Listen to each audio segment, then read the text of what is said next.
the whole campus is vibrating and echoing their prominence. Let's welcome them with a great round of applause.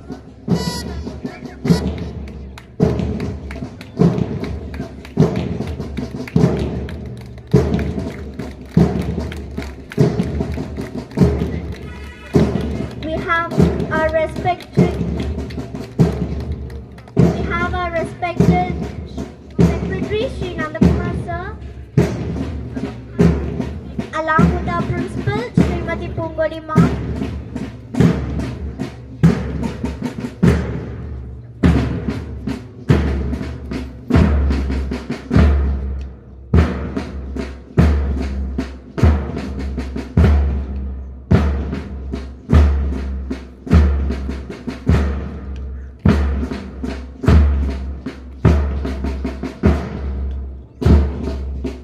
The world is full of gems and diamonds, and a few of them are here with us. Our chief guest is the most eminent, Dr. S.K. Saranya, Executive Director, KGM Hospital, Coimbatore.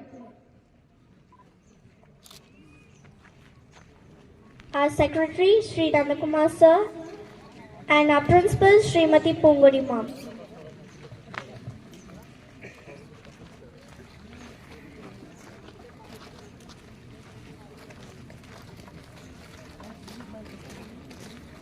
It was challenging to navigate these past few weeks, for we were working hard and preparing for the main day. It is because of the affection and encouragement by our dear parents that we are in high spirits even after such tiring days.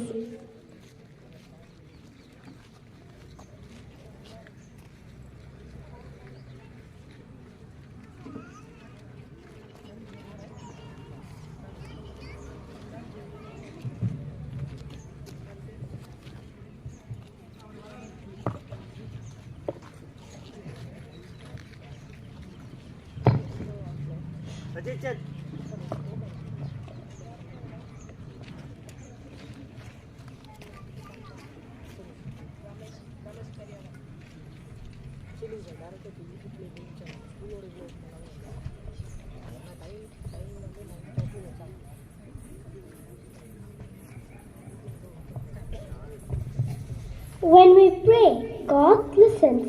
When we listen, God talks. When we believe, God works. To invoke God's blessings, we have our choir.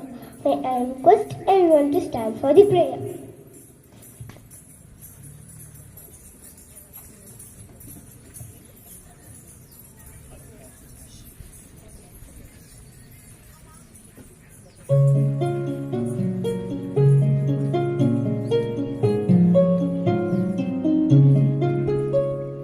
All things bright and beautiful, all creatures great and small, all things wise and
Dear all, kindly remain standing for the Tamil Thai Valthu.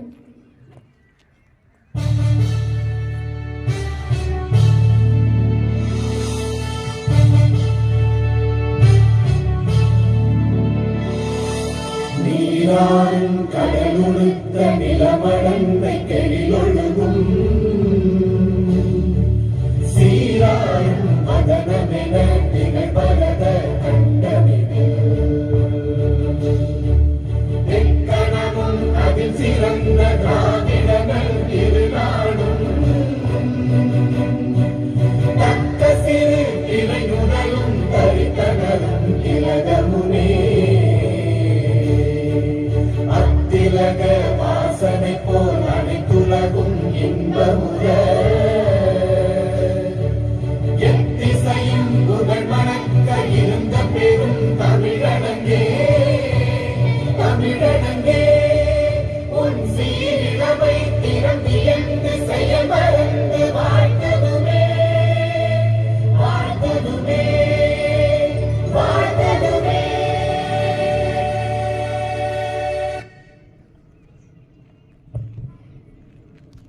Kindly continue to stand for the school song.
Thank you, and I request everyone to please be seated.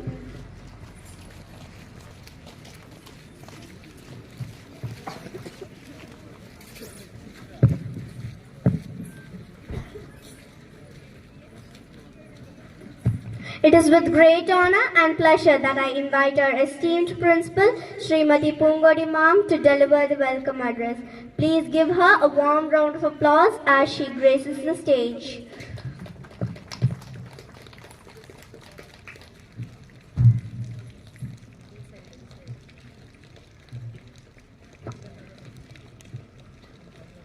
Good morning to one and all present here. We are so thrilled to have a sports day and we are eagerly waiting for the sports day. First and foremost, I would like to welcome our Honorable Secretary, Sri Nandakumar sir. Welcome you sir. And what's special today? Our Junior Sports Day. It's my great pleasure to introduce and welcome our chief guest, Dr. Saranya ma'am. Welcome you ma'am. And a warm welcome to one and all present here. Once again, my warm welcome to the parents and families who are here to support their children. Without the teacher, we can't work. I'm so proud of our teachers because they are working tirelessly to make the event possible. And sports plays a vital role. Sports teach many important lessons in life. Sports teach dedication, determination, hard work and teamwork. So, as a parent, it's our responsibility to value the students and sportsmanship and encourage the students to take part of the events and rather than focusing the winning or losing. Last but not least, today starts our kindergarten kids. My hearty welcome to the kindergarten kids and my best wishes. Once again, I welcome you all. Thank you.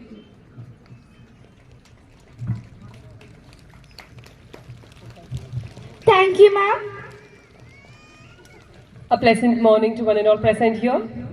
It's a great honor to have distinguished individual at the helm as the chief guest of our school junior athletic meet, Dr. S.K. Saranya, MD in Gynecology and Obstetrics. She is the Executive Director, Consultant and Head of Aviram, the Birthplace, a unit of KGM Hospital in Coimbatore, pioneering the first natural birth initiative in the city. Avi means light, Aviram means place of light. Doctor also conducts awareness programs through Aviram to deal with complications in pregnancy. With her academic background, including the completion of MBBS and MD in obstetrics and gynecology, Dr. Sharanya has undergone extensive training in laparoscopic and vaginal surgery at Rajagiri. Her commitment to advancing medical practices is evident in her completion to reproductive medicine fellowship at CIMAR Cochin in 2023 and embryology fellowship in East Mumbai in the same year. A team of dedicated doctors conduct integrated program to include the other medical practices such as Ayurveda and Siddha along with them. She also owns an organic farm where she has agriculture combined with model farm. Doctor is the daughter of the founder and managing director of KGM Hospital, Dr. N.S. Kumaresan. Today, Dr. S.K. Sharanya stands as a symbol of excellence, guiding our students through the excitement of the school junior sports meet festivals. We welcome you to join us in celebrating this dynamic blend of medical expertise and sportsmanship, ma'am. As a token of love, we have a bouquet to be presented to ma'am. We request our Honorable Secretary, Shri Nandakumar Sir, to present her the bouquet.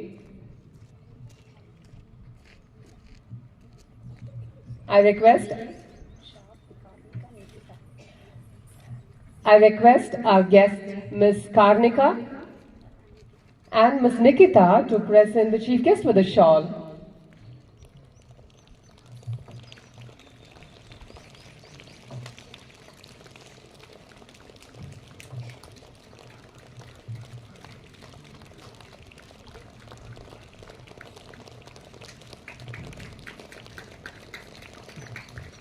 Thank you, sir. Thank you, ma'am. It's time to respect the pride of our nation. We now invite our honorable chief guest and the dignitaries to commemorate the flag hoisting event.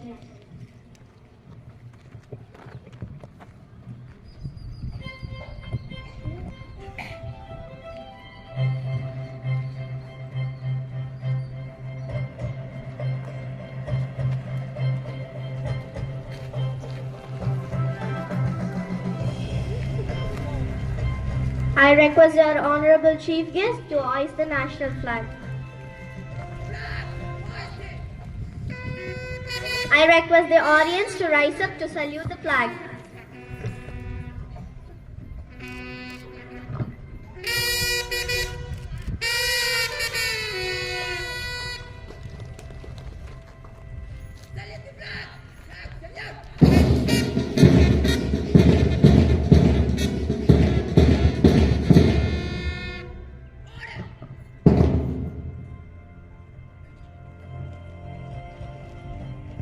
Thank you, ma'am.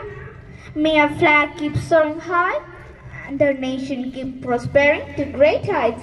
Thank you very much, everyone. Kindly be seated. Dear parents, you can expect an extravagant and completely entertaining day ahead. The children's performance shall definitely leave you mesmerized. You need to know that every child has worked so hard to present before you a spectacular show. So keep the thunder of claps big for each and every act. Now we are about to start the march past. I request our honorable chief to take up the dais to take up the salute from our budding cadets.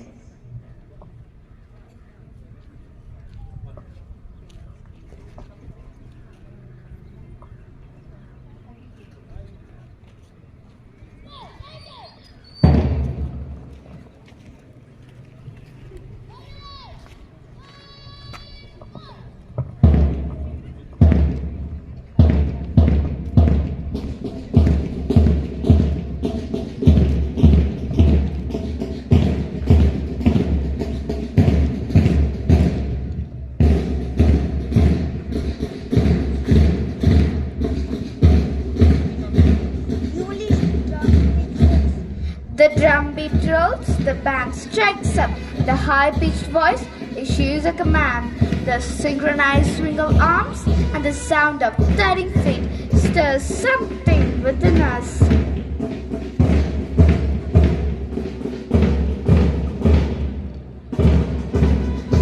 Besides being spectacular, there is something remarkably inspiring about a march past us.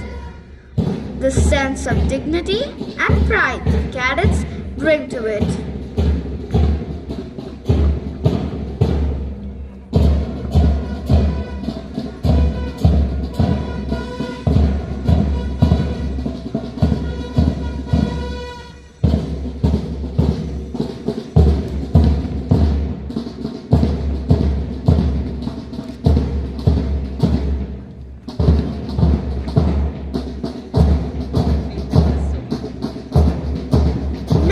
Watching the adorable marching of our junior cadets.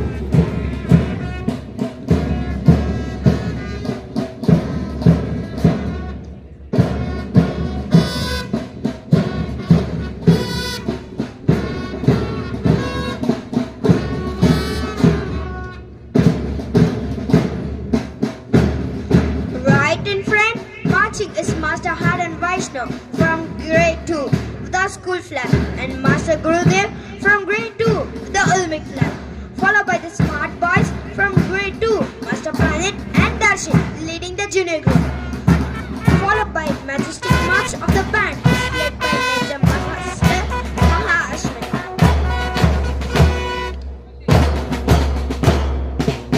Followed by the gracious march of the grade 2 cadets, orange led by Master Avinash.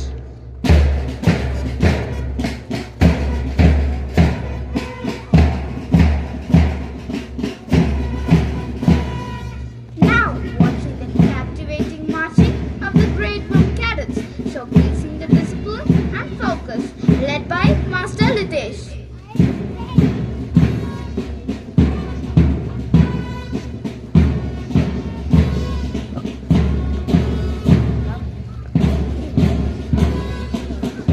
Currently, within your view, observe the dignified procession of KG cadets confidently advancing with each step, led by Master Nevandruva from UKG.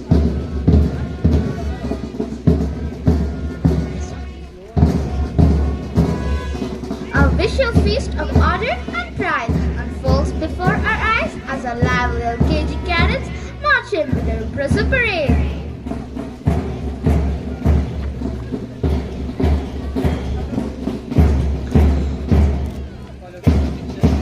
Followed by bubbling champs from free KG with their cheerful smile.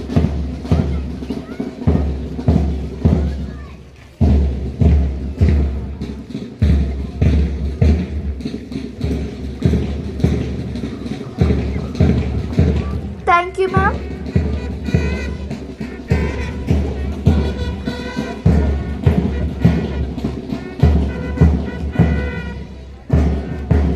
Orange symbolizes energy, enthusiasm, and vibrancy. Look at their team spirit. Nava Bharath junior leaders.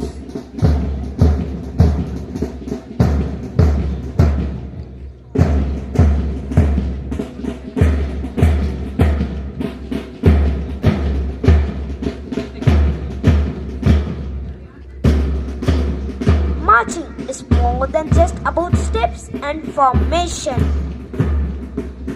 In fact, it is a beautiful portrayal of discipline, unity, harmony, and grit. And every step taken is a testament of sheer determination and dedication of each team.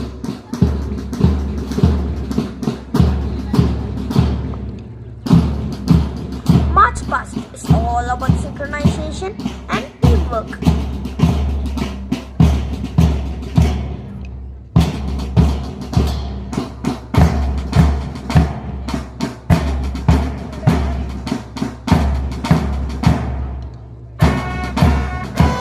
Marching in a contingent demands alertness and an unspoken coordination.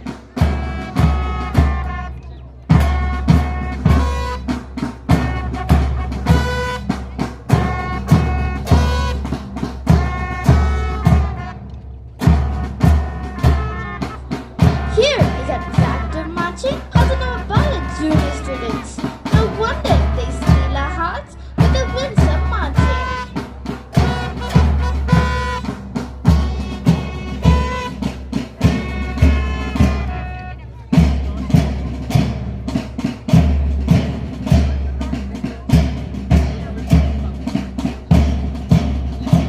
Look at the discipline and wonderful formation.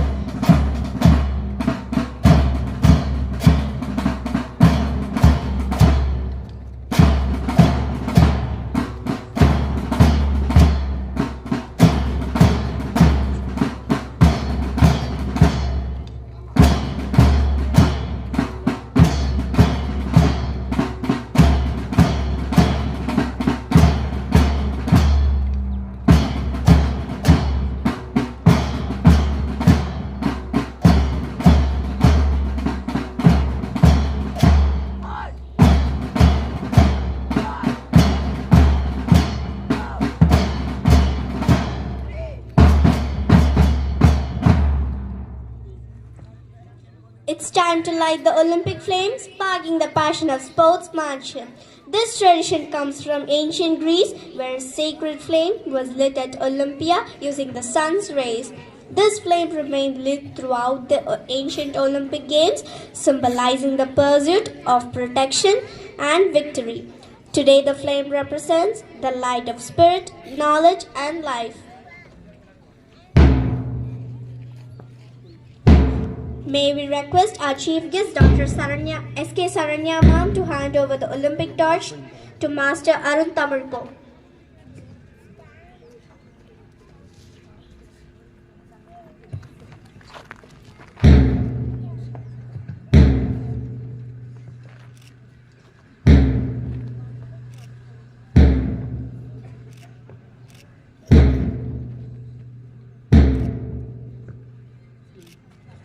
The first torch bearer is Master Arun Tamilko of Grade 2. The flame is a symbol of the Olympic message of peace, friendship, tolerance, and hope. The chance of taking off the torch now goes to Master Kritik of UKG. Let the enlightenment of the lamp ignite the passion and strength in every sportsperson's heart.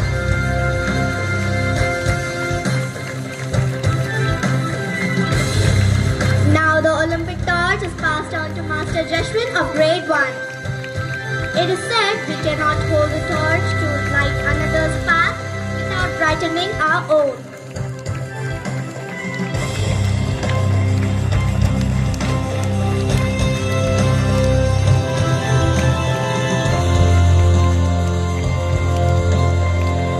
Next, the torch is handed over to Miss Balakarda from UKG.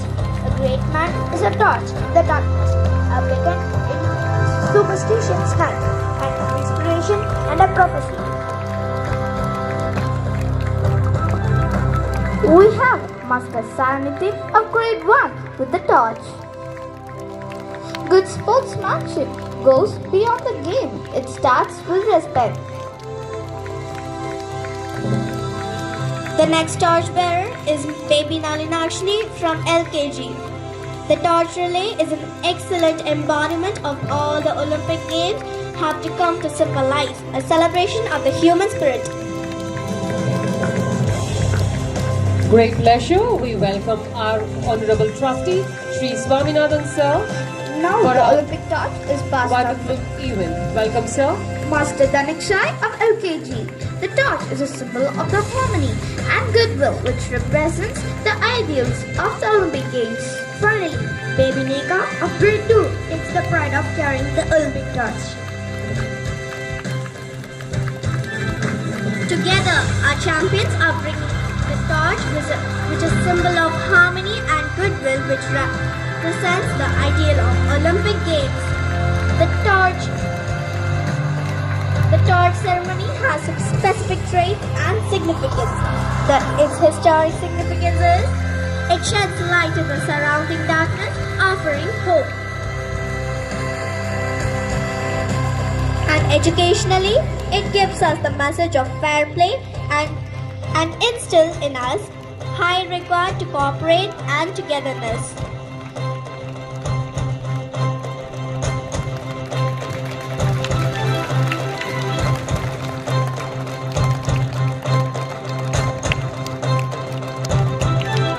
A symbol of unity and peace, the torch spreads the light of the games as it travels around the ground, marking the start of celebrations. The flame of peace and harmony is now lit in our school premises, and may this light glow to remove darkness in the lives of all, to brighten up our future. From the sky above, an angel with a flame to light the Olympic torch. Now it's time to swear. Oath will encourage fidelity to the extent that one continues to believe that one cannot escape ultimate accountability for a breach of faith. Master Sarvesh Ram is marching forward for leading the oath.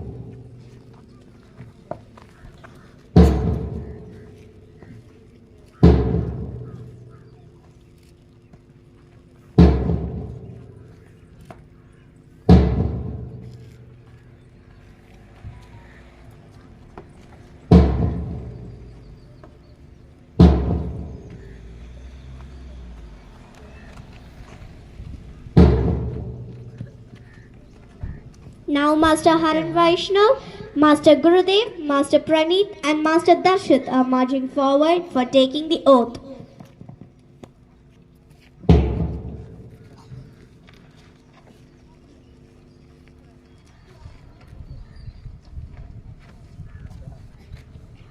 In the name of all competitors, I pledge that we will take part in these games in the true spirit of fair play and sportsmanship, respecting and abiding by the rules that govern them, for the glory and integrity of sport and the honor of our team.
The oath was taken solemnly.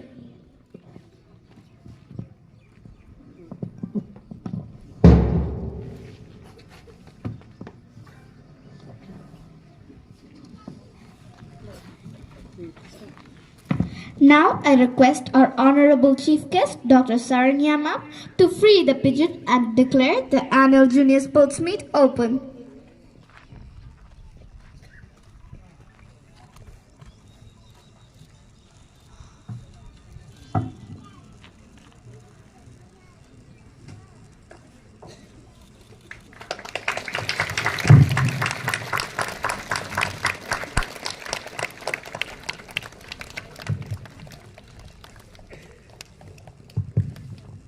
I declare the Nava Bharath International School Junior Sports Meet of year 2003 to 2004 open.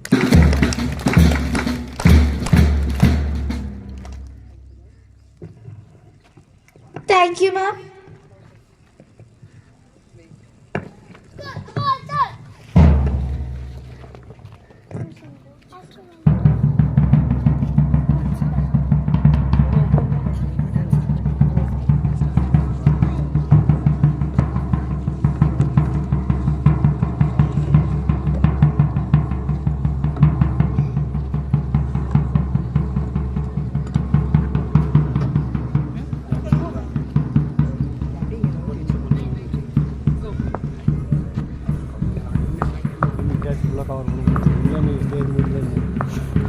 Oscar Wilde said, I have many flowers, but the children are the most beautiful flowers of all. So let us sit back and enjoy the pretty flowers and fold the petals to welcome you all through their dance.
successors. Let's give them a big round of applause.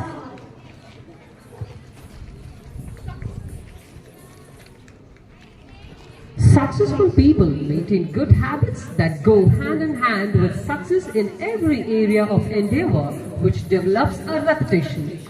The way one works determines the quality and quantity of rewards. Amidst us, we have one such great person today. Yes, we now request our Honorable Chief Guest, Dr. Sharanya Ma'am, to address the gathering. Please, ma'am.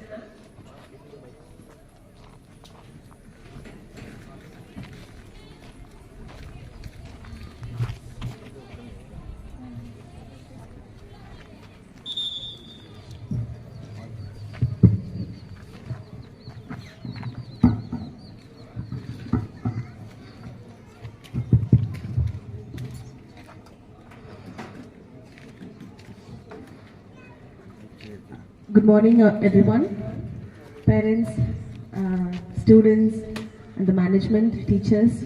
I thank each and every one of you for giving me this opportunity on the dais. A special thank you for the school management for inviting me to give me the talk. So, I'm not really used to talking in functions and giving speeches. And I'm not used to talking without looking at your faces, so I think I'll go down to the green carpet, so it'll be a bit easier for me.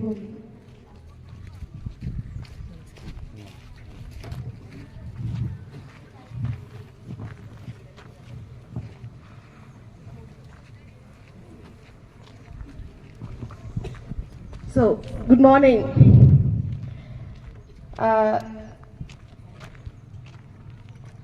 So in the sports meet, like I said, this is my first time giving a speech. My expertise is in gynecology and I'm a doctor, and I'm very much used to giving talks in conferences and awareness programs in schools and colleges. But this is a bit different because I've not been given any topic, a content that I have to address, that I have to make the audience understand. My job here is just to give a speech. So I think that is one of the hardest thing, because I don't think the kids out there will understand any word that I'm talking right now. So mostly I'm planning to talk to you. And I'm also a parent of a 6-year-old. So I think we are all on the same boat when it comes to parenting. So when I was thinking about choosing a topic, I couldn't really narrow down what I'm going to talk to you. Is it about natural birthing or breastfeeding? Those are the common topics that I usually talk to. But I think that boat has sailed for you. You're already having kids and you've passed all that journey.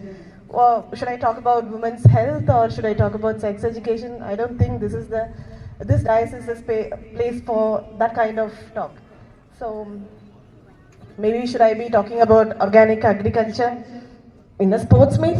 I don't think so. I don't think you'll sit for that talk, and not everyone will be interested, and this is not the right audience.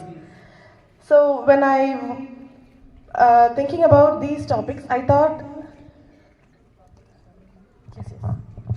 when I'm talking, so I was thinking of two things that I could do.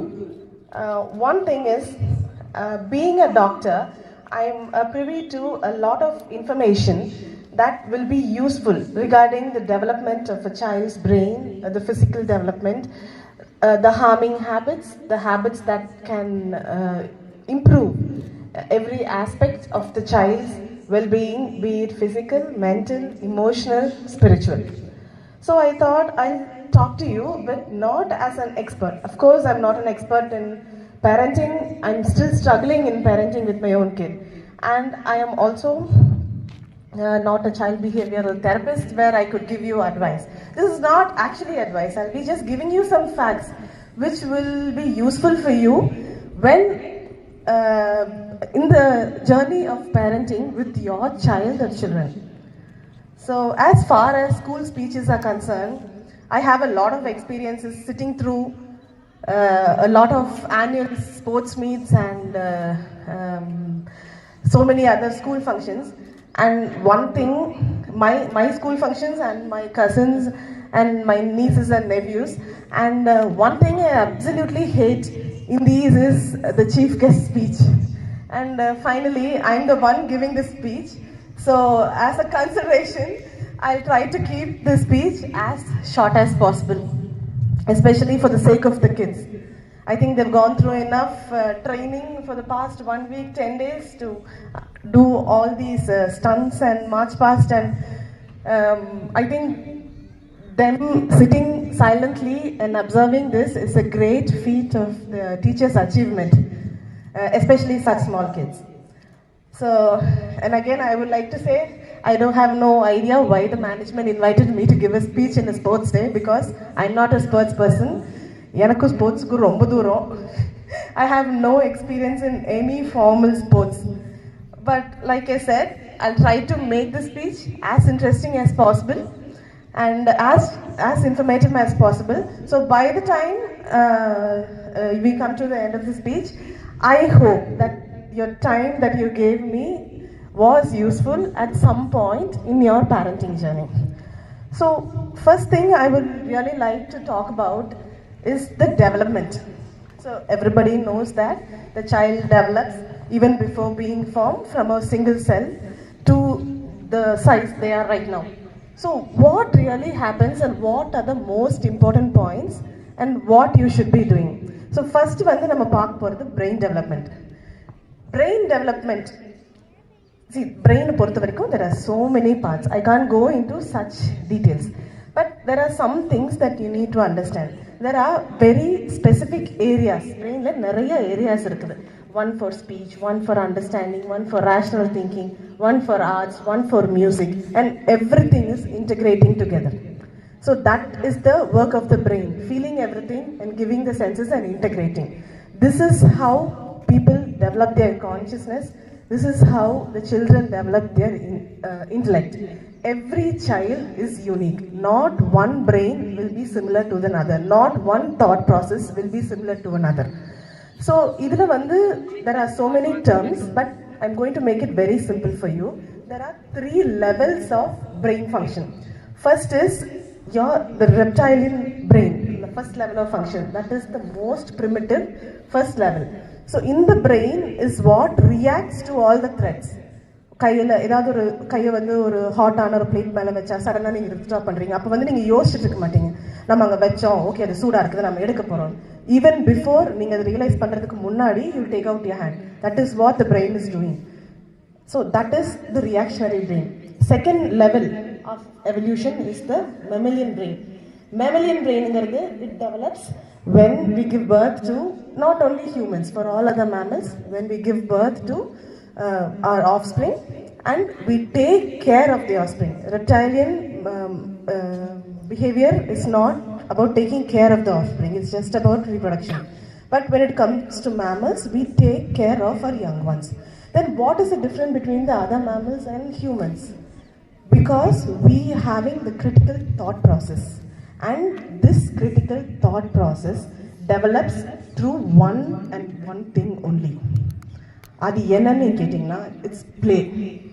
நமக்கு எப்படி நம்ம work importance, நமக்கு எப்படி நம்மளோட you think that our college degrees or training all that is நமக்கு எப்படி இம்பார்ட்டண்ட்டோ அந்த மாதிரி அந்த குழந்தை வந்து அந்த ரியாலிட்டியை உணர்ந்து சொசைட்டியில் இன்டிகிரேட் பண்ணுறதுக்கு prime requirement is play. So பிளேங்கிறீங்க, விளையாடுறதுன்னு சொல்கிறீங்க, என்னதான் விளையாடு, you don't have to dictate a play for the kid. Play, there are different kinds.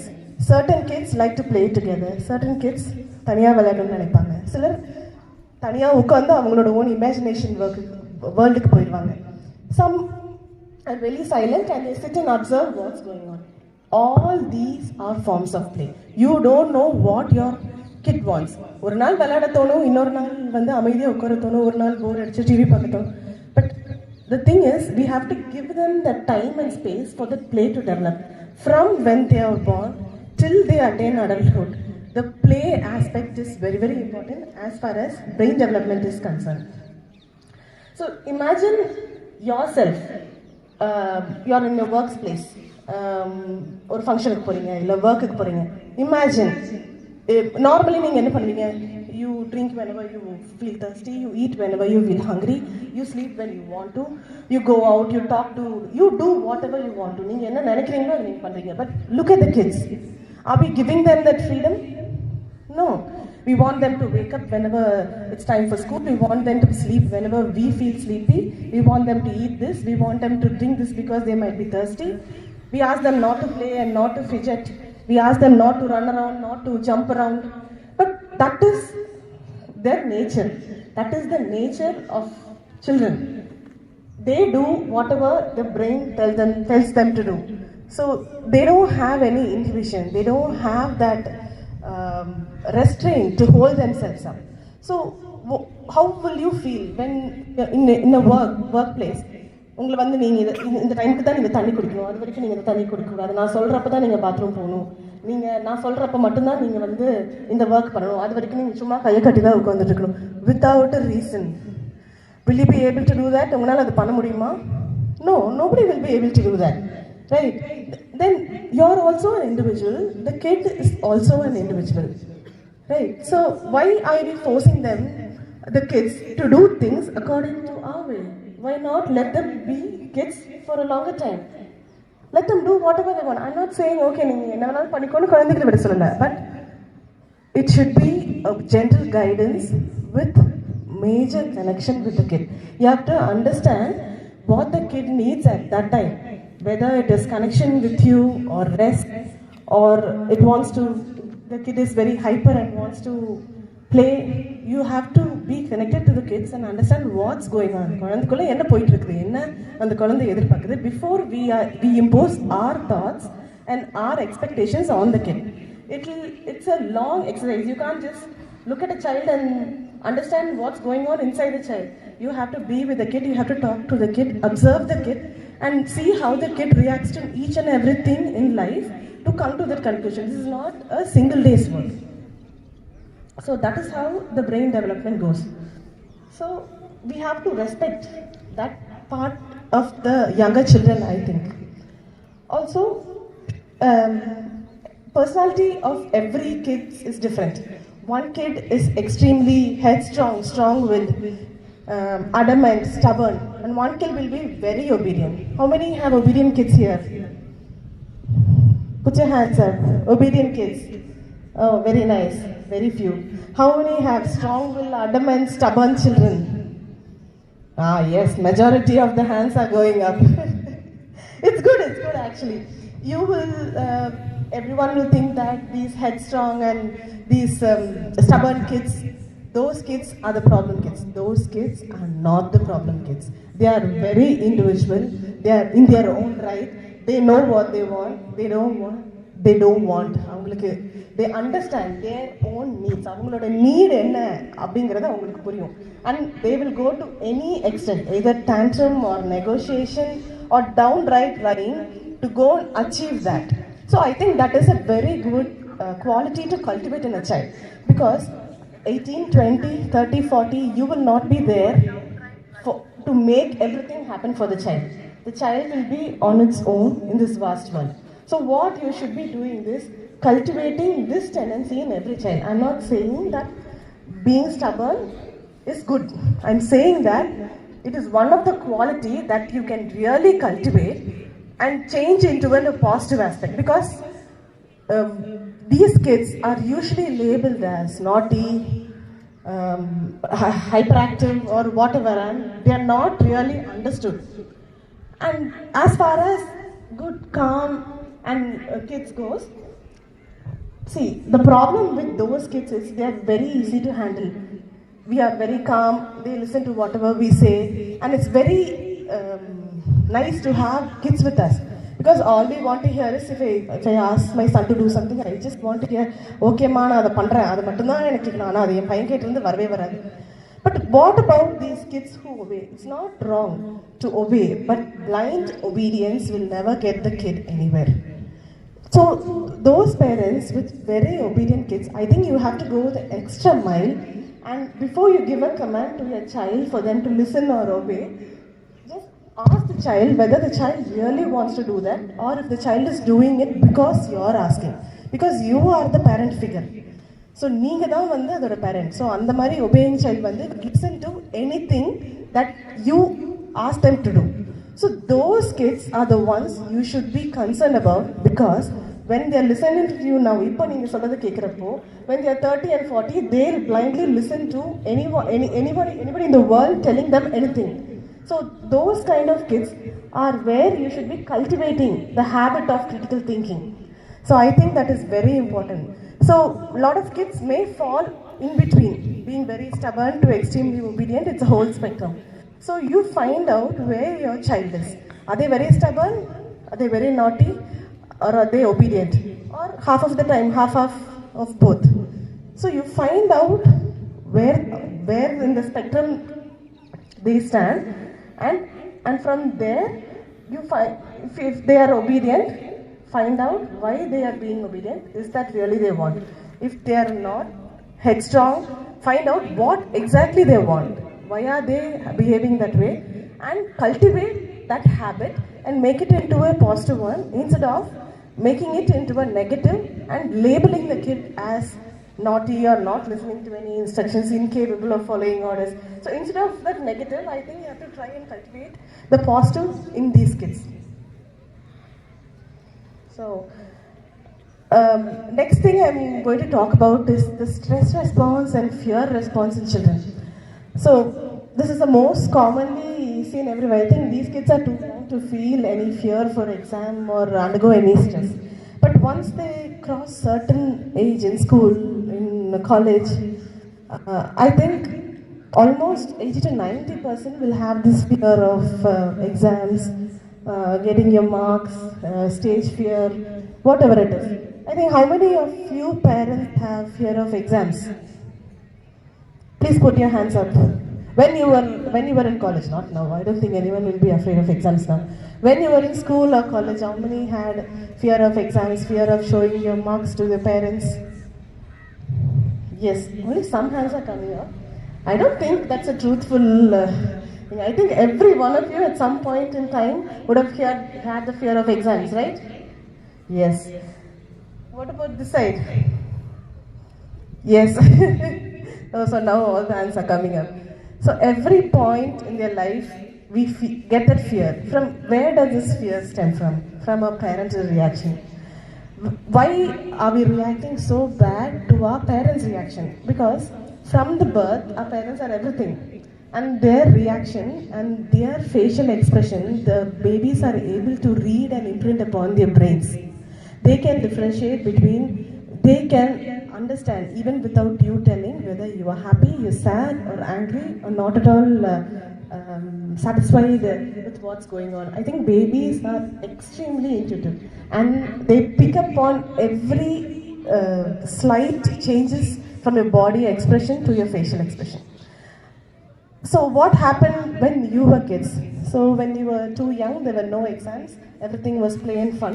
Then finally exams started and you had to score in the exams, and you did not score. Either you got a negative reaction or a good beating from your teachers, or you had an even worse negative reaction from your parents. Either it can be in the form of physical violence, or it can be in the form of plain dissatisfaction. Right? They were not happy. So what happens subconsciously?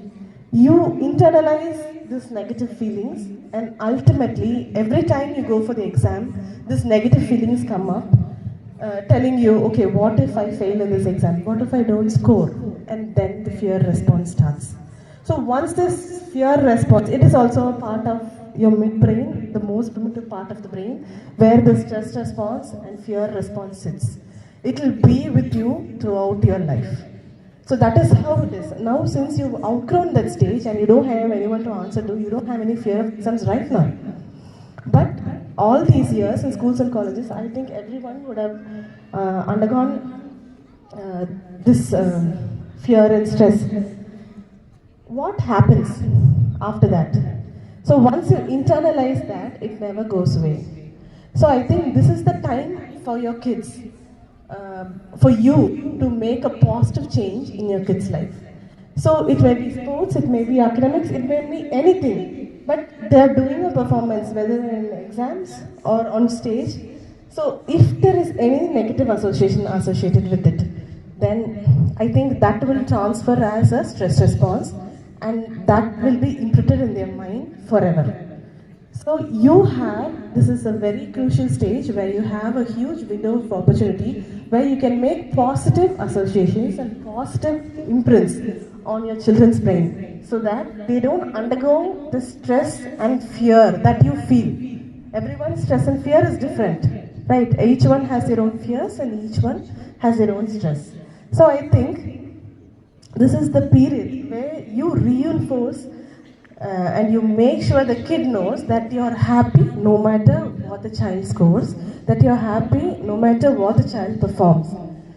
The only thing you have to tell them repeatedly is that you're happy that the kid is enjoying. They can enjoy math, they can enjoy music, they can enjoy art, but whatever they do, they have to enjoy. That is, I think, the best part of parenting, where you bring the joy of learning into their lives. So instead of this being a rote learning, this is a traditional school, and instead of it being a rote learning, I think we have to cultivate the art of, they should enjoy learning and they should be curious about learning. I'll just give you one example. My son, he's 5.5 years, 6 years now, and he studies in a Montessori school. So since it's on a traditional school, they let the kids be and there is no requirement for them to finish by the end of 6 years, and they could actually start over from when they're 7 years. So this 3 years to 6 years is all about bonding, group activities. If the child is interested, they'll progress in math and language, that is sounds and things like that. But if the child is not ready for all that, they have a lot of funs and games. So that is how the Montessori goes. So my son, even though it is a Montessori school, he never liked school. He never preferred leaving me and going there all alone, especially after COVID. So for 1.5 years, almost 1.5 years, while his peers progressed in math and language and sound, he was always outside playing in the play area, or there was a small fish pond. He used to sit by that fish pond and be in his own imaginative world. So it was more than 1.5 years, and all the kids, they were progressed to learning and they were doing additions and subtractions, while my son knew nothing. But there was he always used to ask me that tell me that he wanted to be a lot of things. He wanted to be a fireman, he wanted to be an ambulance driver, and he also wanted to be a rocket scientist. I think inspired by the Chandrayaan videos and everything, he was inspired to be a rocket scientist somehow. So he one day asked me, what should I do to become all that? So I said, I don't know what you should be doing, but anything you want to become, you need to know to read and to write. Without that, you can't be anything. So that was the one turning point. And after that, for 2 months, he went to school regularly. He got involved in all the activities. And what the other kids accomplished in 1.5 years, he was able to do in just 2 months of time. Just 2 months. Since in that school, there's no pressure for any kid, no pressure for lagging behind, no homeworks, nothing. They could read at their own pace. So my son's interest in learning stemmed from a need. So they need to, there should be a need inside the kid to learn that. You can't just force a subject, science, maths, physics, you should learn, you should read, you should score marks. There is no point. Either there should be a need, a goal where the child is goal-oriented, or there should be a curiosity of learning. Okay, they can just be, okay, what is this sound? This sound is interesting. Okay, what is that number? How do you get that after adding that? Either there should be a need or there should be a curiosity. I think without this need and curiosity, learning, reading and writing exams, graduating, it all comes down to nothing. Be it a 11th, 12th completion or a college or a post-graduation, be it medical, engineering, there should always be this curiosity and the need to learn. So I think as parents, these two things you can focus upon. Find out if your child is curious enough to learn, and find out if there are any specific needs that may push him to learn.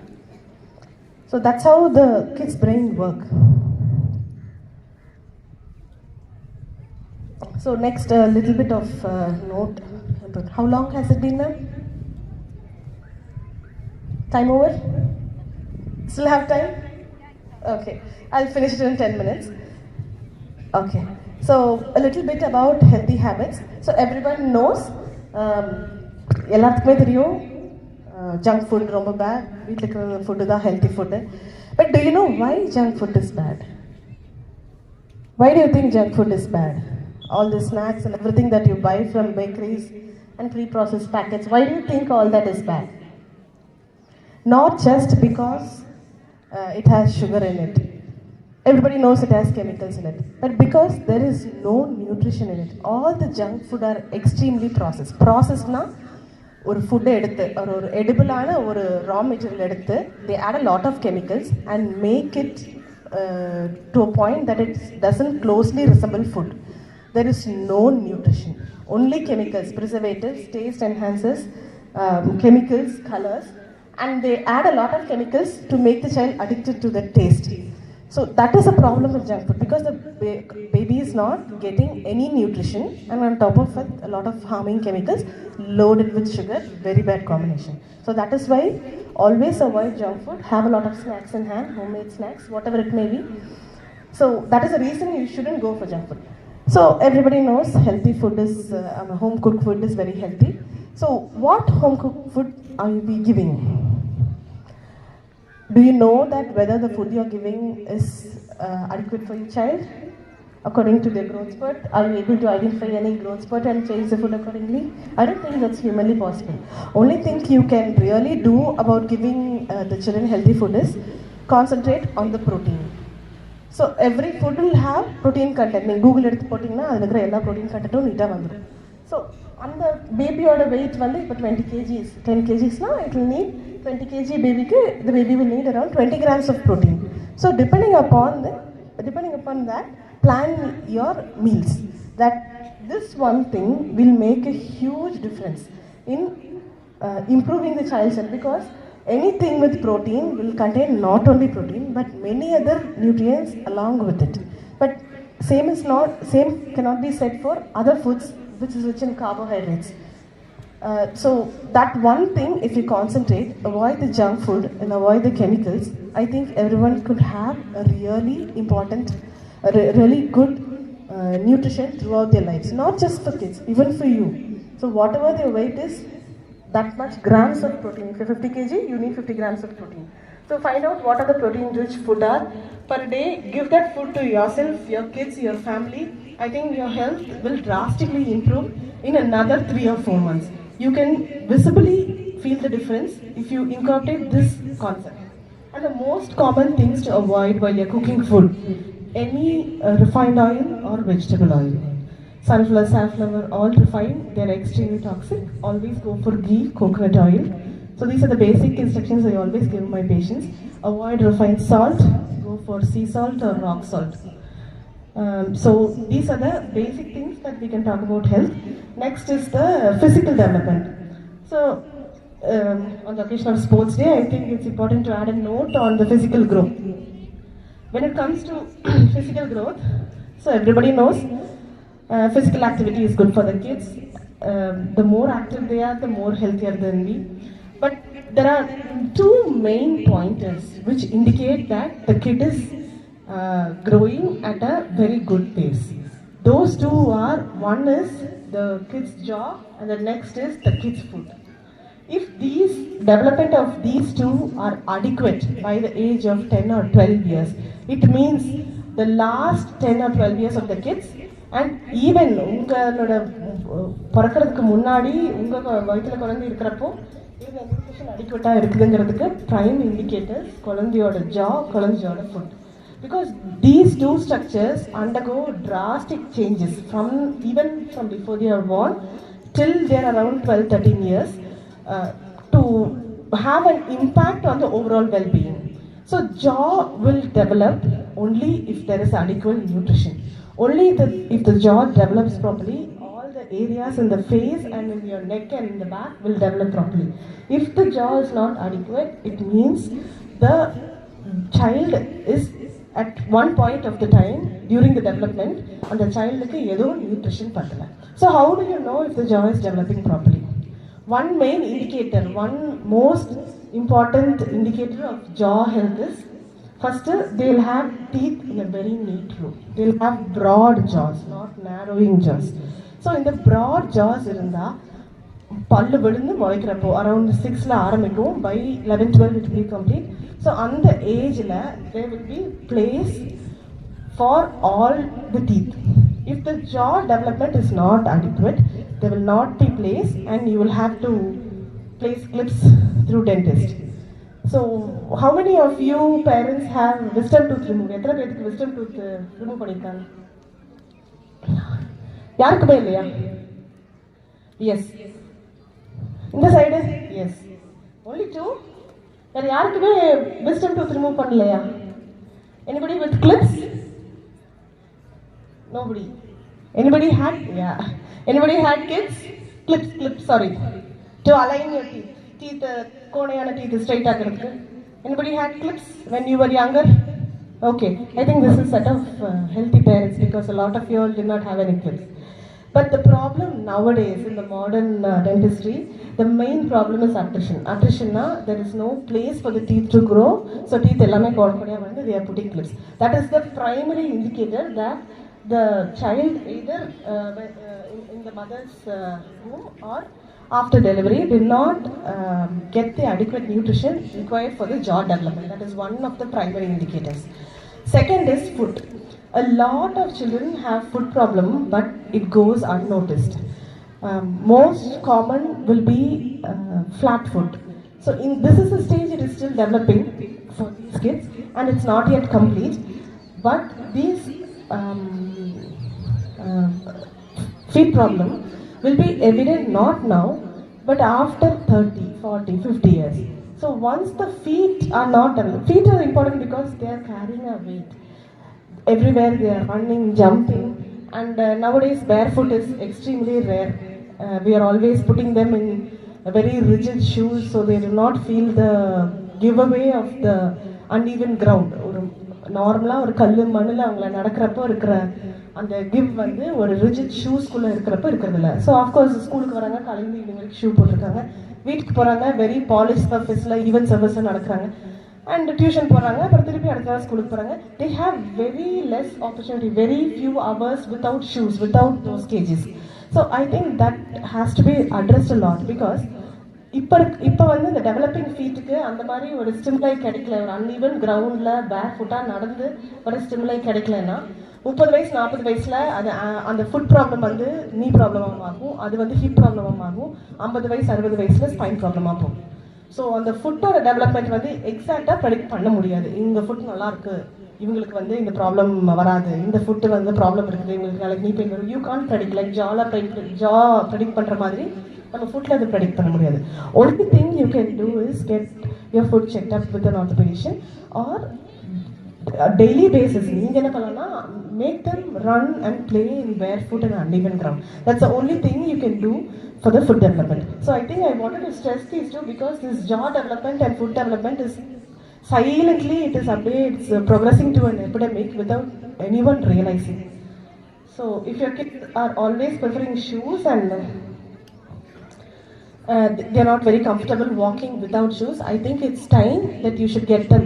அவங்கள பழக்கணும் இந்த uneven groundல நடக்கிறதுக்கு, கல் மண்ணில் நடக்கிறதுக்கு without shoes. So that will go a long way in the future to prevent chronic orthopedic problems in their future. So I think that is the end of my speech. I just give some pointers.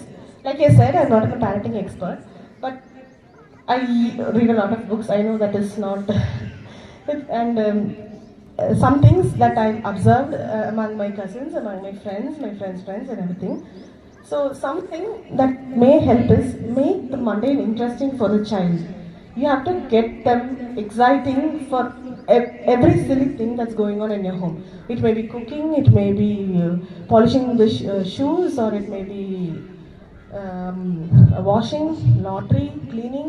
It can be anything. But if you make those mundane things, instead of making them do it as a core, If you all group together and do it as a group activity, I think the kids will love it. Once they love that, they will love being in the home and they love doing things with you. I think that will be the start of a very healthy relationship up until the child grows up into an adult. So how many of you grew up with cousins? In a huge joint family? Lot of cousins? No. This side? Yes, one. Only one. Oh, that is so sad. Yes, two.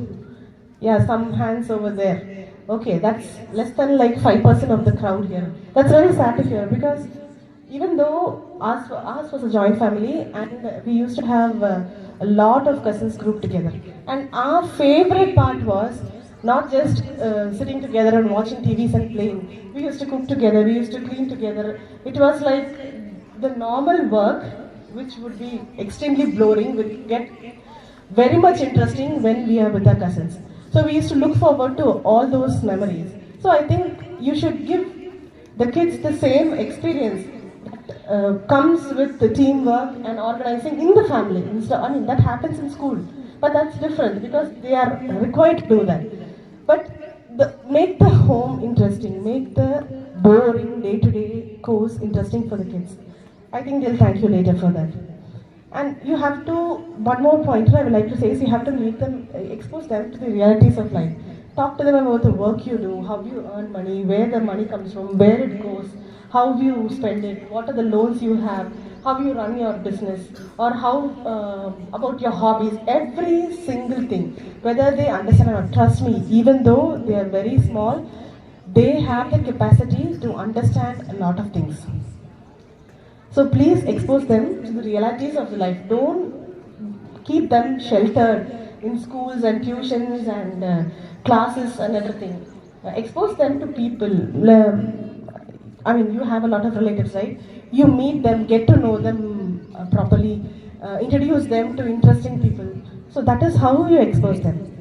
And the most important thing is you have to spend the time. Everybody knows you have to spend the time. It's not just about sitting and playing with them. It's about really getting to know each other. You have to know their deepest desires and their darkest fears.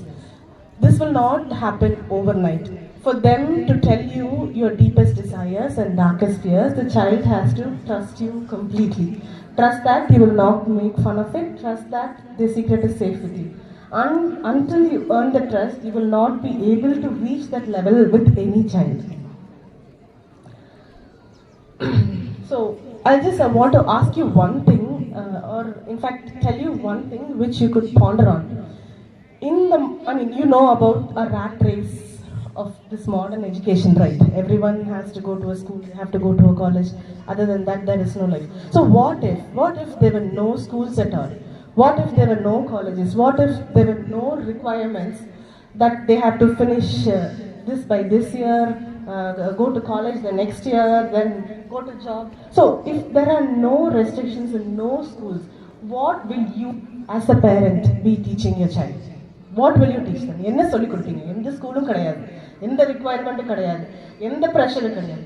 For survival, for living, what will you teach your child? Be it relationship பத்தி சொல்லுவீங்களா, இல்லை survival பற்றி சொல்லுவீங்களா, earning money சம்பாதிக்கிறத பற்றி சொல்லி கொடுப்பீங்களா, என்ன சொல்லி கொடுப்பீங்க? குக்கிங் ஸ்கில்ஸா, people skillஸா, ஆர்ட்டா, மியூசிக்கா? What will you teach your child? Answer, yes, survival, yes, that's very important. But think about this deeply within yourselves. Talk to your spouses. Find out what's that one thing, or it can be 10 things, or it can be 100 things.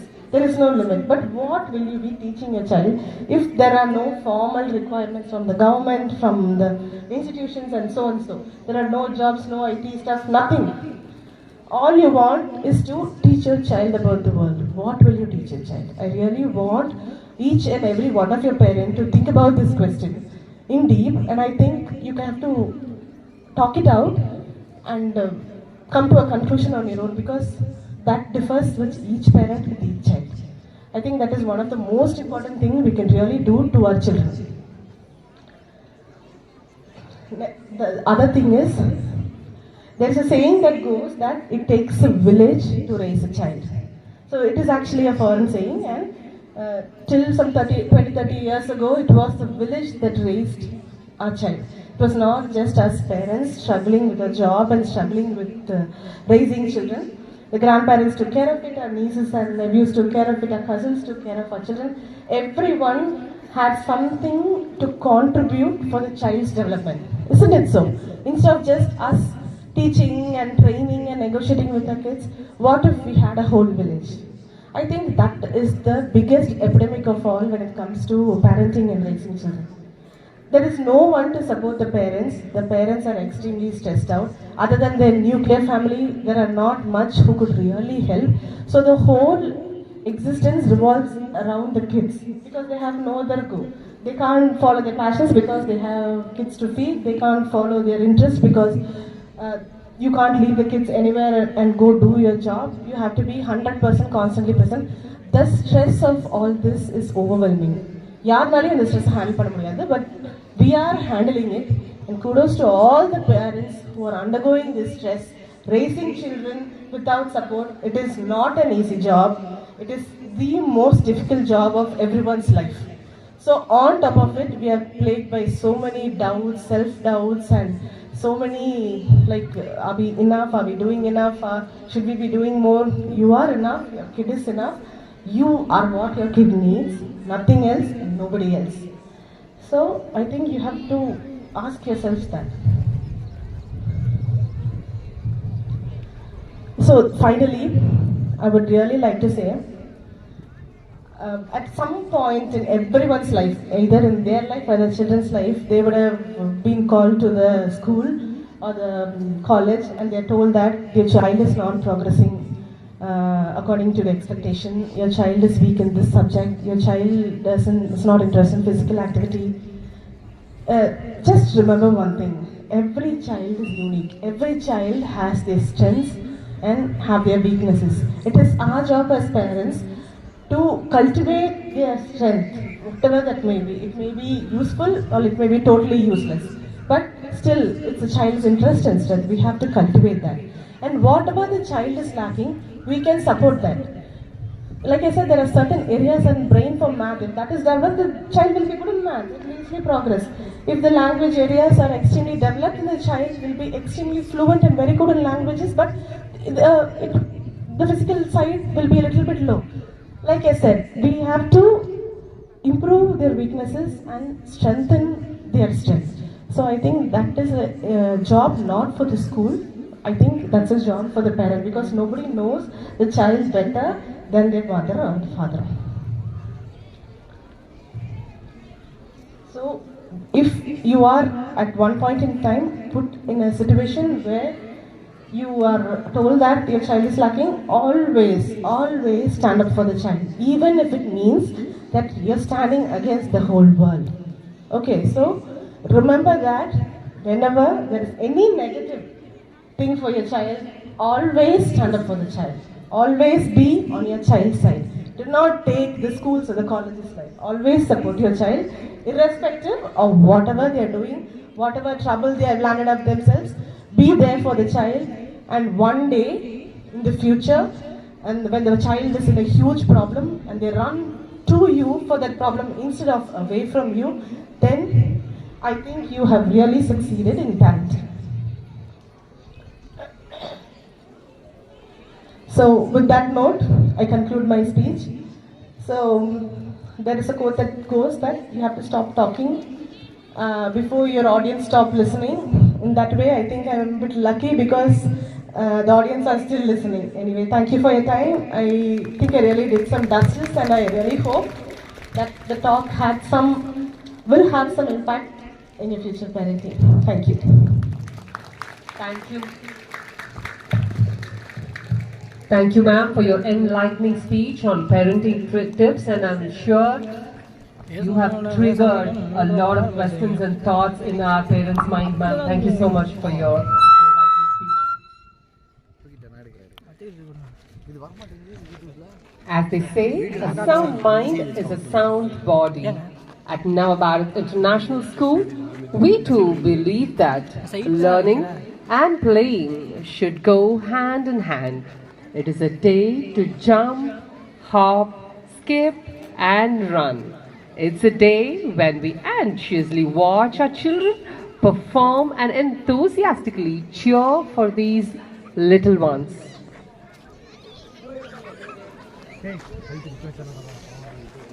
It's delightful to witness everyone relishing this event.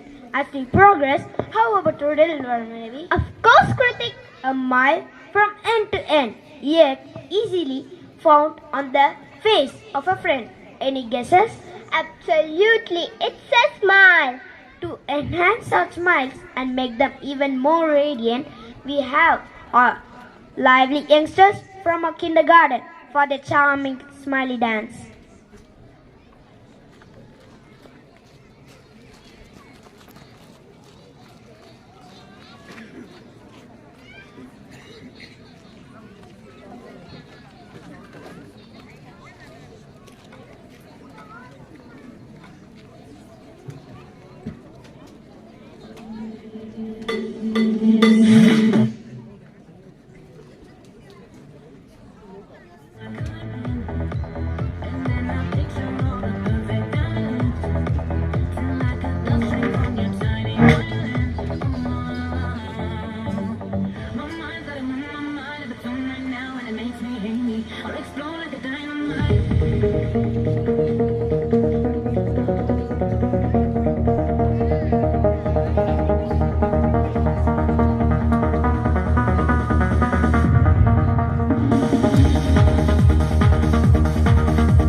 JP's a production.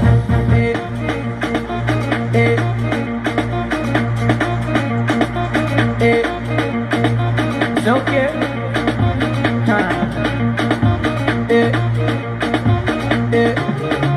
Oh yeah, shake body. Oh yeah, move body. Make you ring alarm.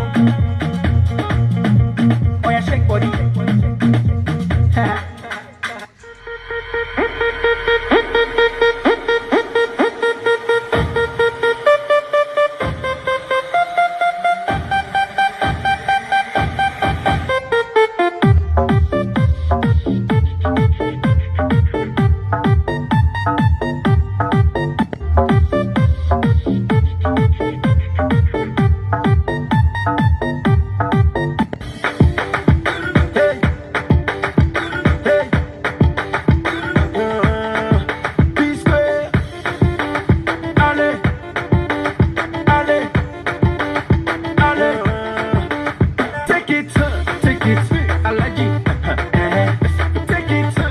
it. Allergy. Oh yeah, show, no wahala. You dey making me go mad, baby go harder. You dey making me wanna craze. Na otide, oh yeah, sorry wa ba kekere, kere wa bo atutide. Oh yeah, buruku sumi kusarabara, oh yeah, shaking ni, oh yeah, shaking ni, oh yeah, shaking ni, oh yeah, shaking no. Otide, oh yeah, sorry wa ba kekere, kere wa bo atutide. Oh yeah, buruku sumi kusarabara, oh yeah, shaking ni, oh yeah, shaking ni, oh yeah, shaking ni, oh yeah, shaking no.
Let's give them a big round of applause to our junior Nava Bharathians who gave us a visual and audio treat.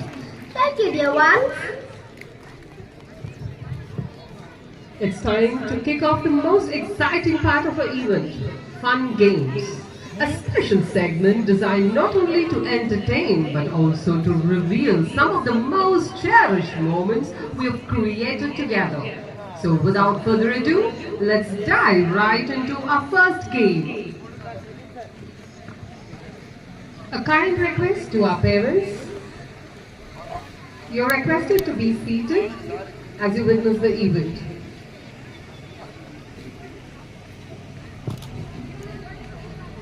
To start the fundraisers, we have the tiny tots of Nava Bharath International School ready here. We start with the raises for the pre-KG category from our home branch.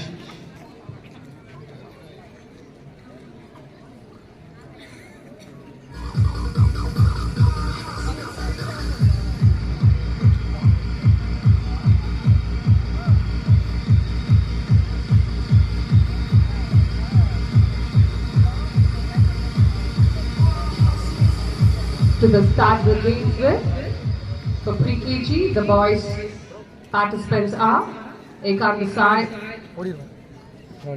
Rudamaya Chandra, Rishiv, Sharuta, Vyas, Dhruv, Yashiran, Yadel, Dashika, Sadhur Lila, Adhiran, Shastika, Adyan and Dia D.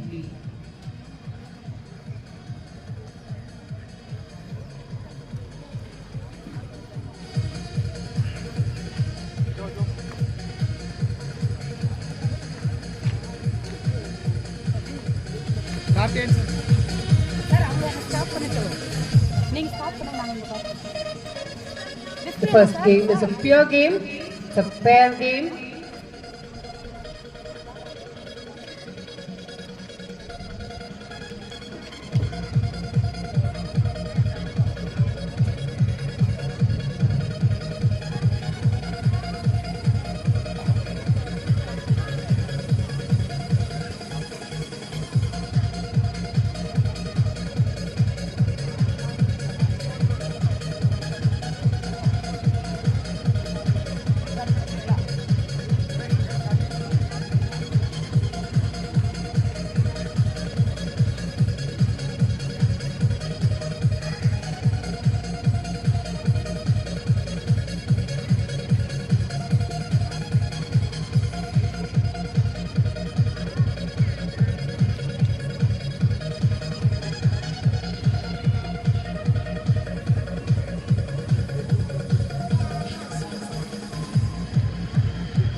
The game here is, the kids have to carry the ball on a sheet.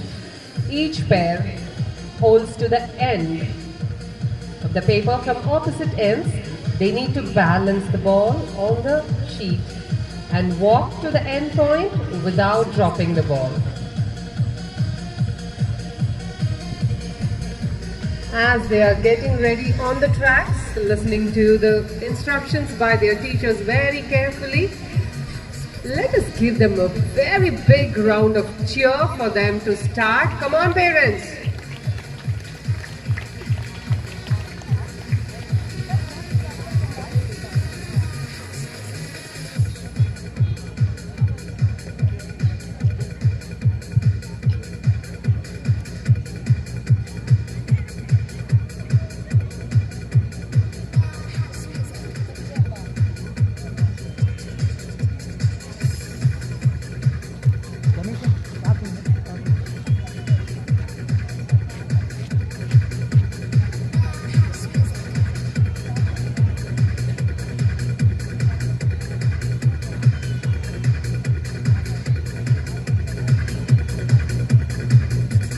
Yes, they are ready on their tracks.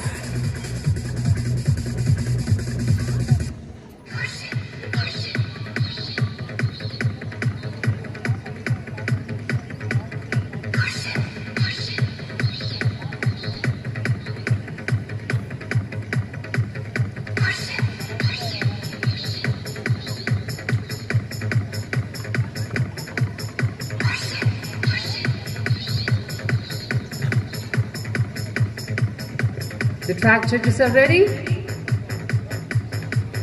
Great.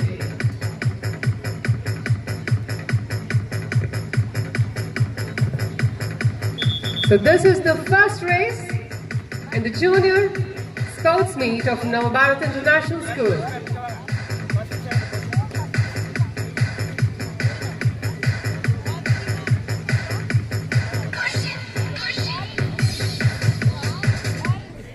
We request the parents to step out of the tracks and stand. Come on, let's do that. This is the balance. This is the coordination.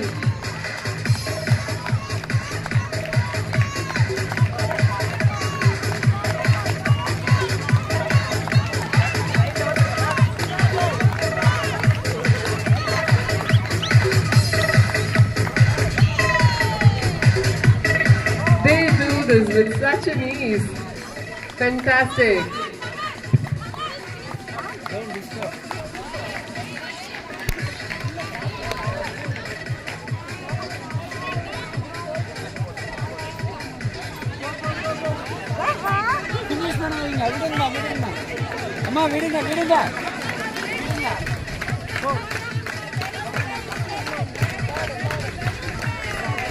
These are the pre-KG kids in the balance game. The next team on the track is from our Somanur branch. Yes, parents. With a great demand for our school, we have opened a school in Somanur, Mill Road.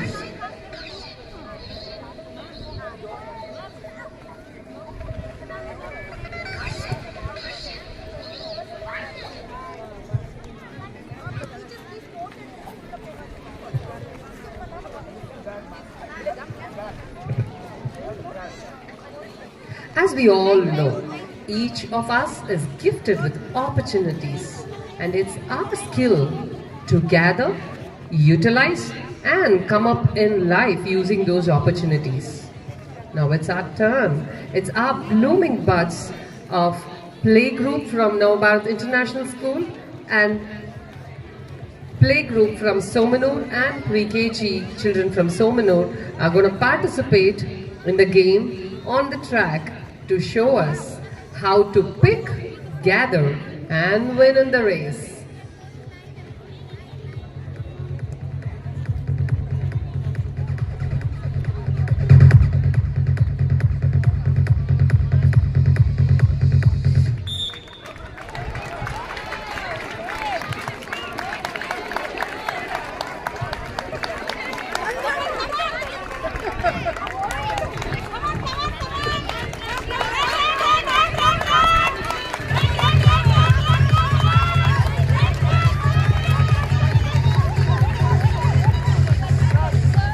That's fill the basket game. Fantastic.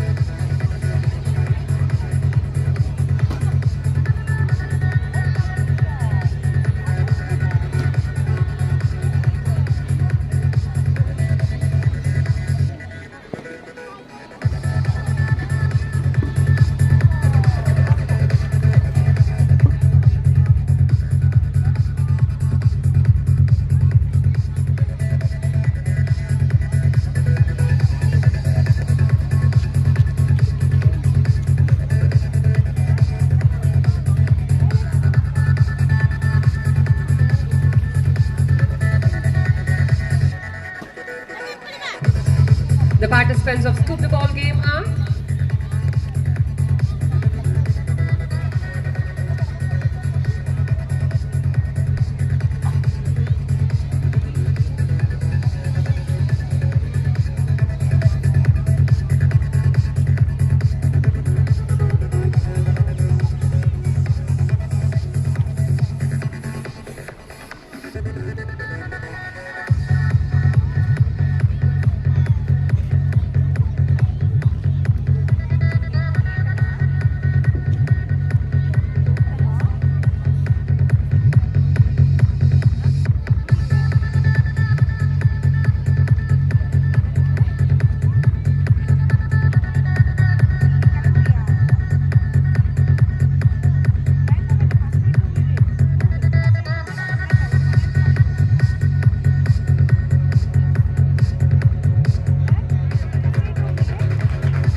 yes, this is Scoop the Ball.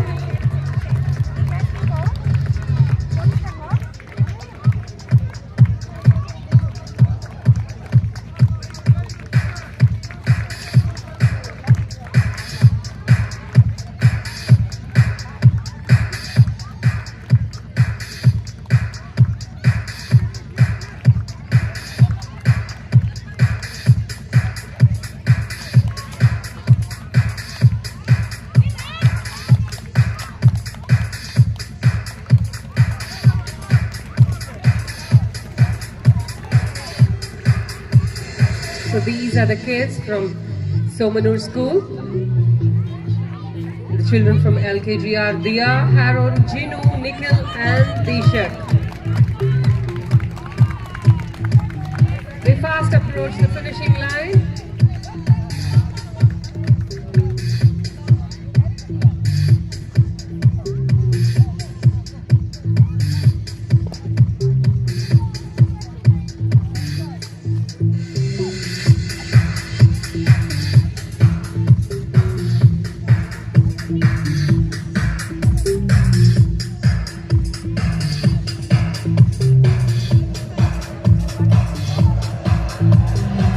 The next game is for the LKG children.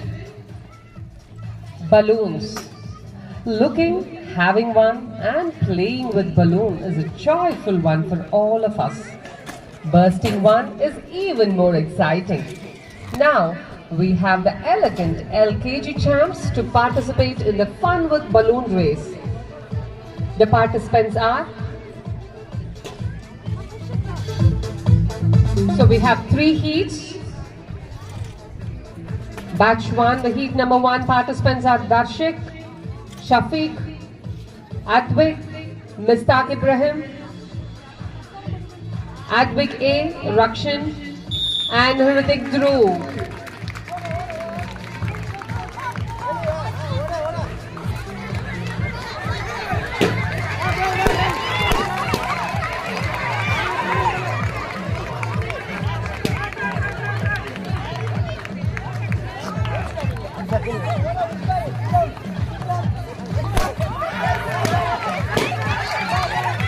Run.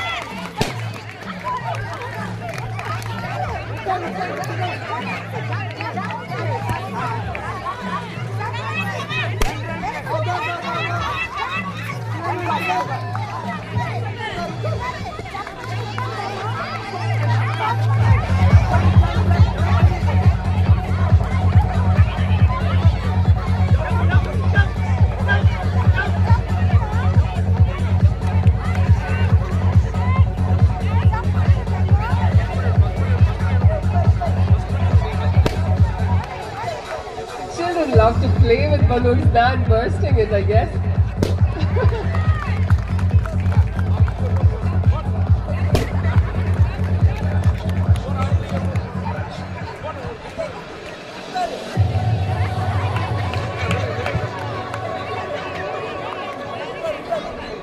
Our chief guest spoke about the protein content that we need each of grams, and I guess for the balloons as well, we should have had weight, according to the weight, we should have had the balloons weight.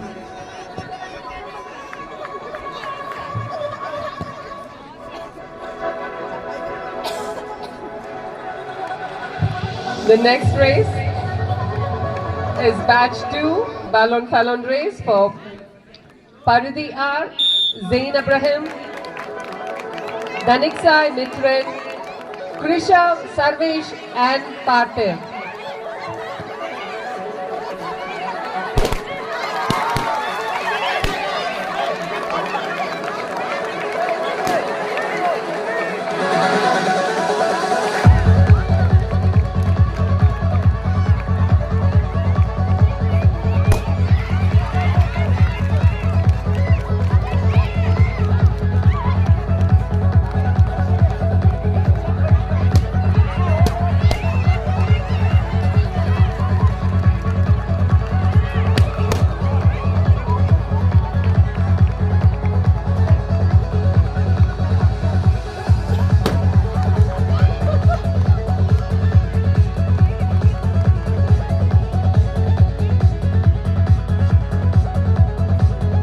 Now we have batch 3 on track.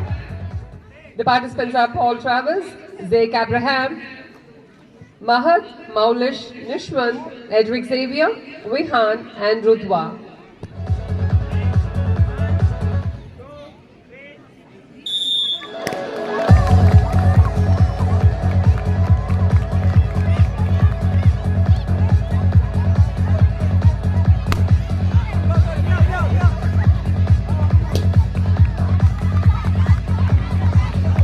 Comfortable, I guess, to sit on the balloon.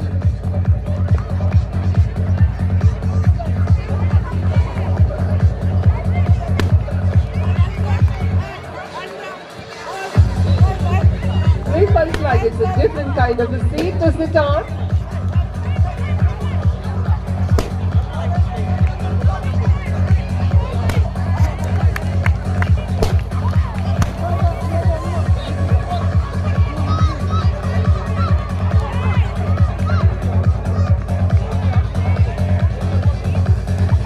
Moving on, we have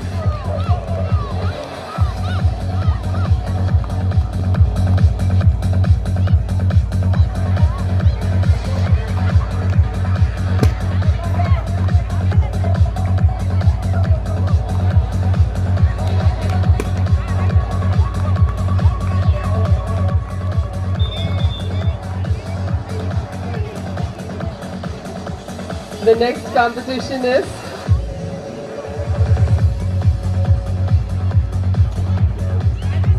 the finals for Ballon Fallon race.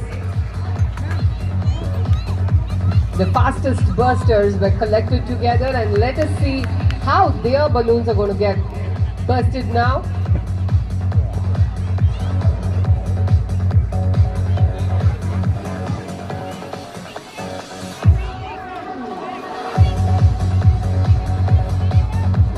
Parents, when we buy balloons for the children, we say, keep it carefully, but now we say, burst the balloon to win the race.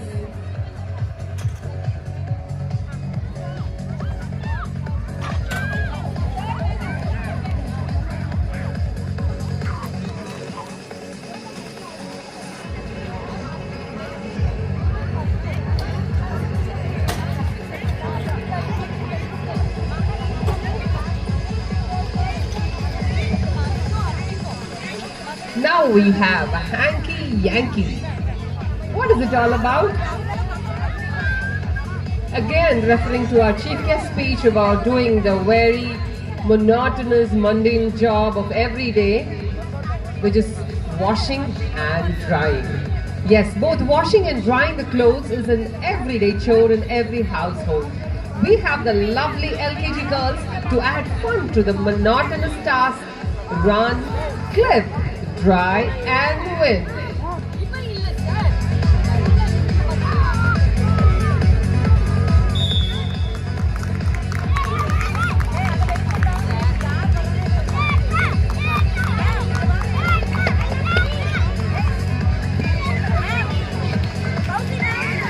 Kind attention, mothers. Now the children will help you. Don't worry about drying clothes at home. We have the experts here.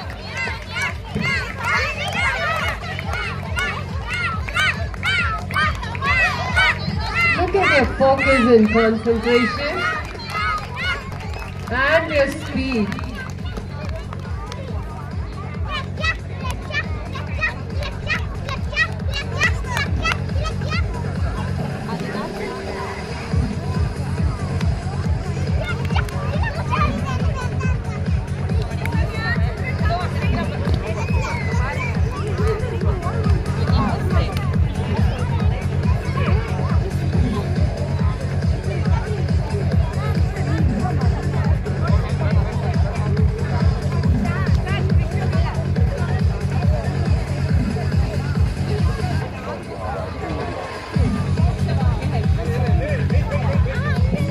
The batch 1 students are Kavinya, Shashtika Shri, Nalinakshni, Yatra, Netra and Ilakya. The students of batch 2 are Nivruti, Subhasanjana, Satvika, Krishnika, Vanshya and Pranavi. They are there at the tracks, ready for the hanky Yankee race.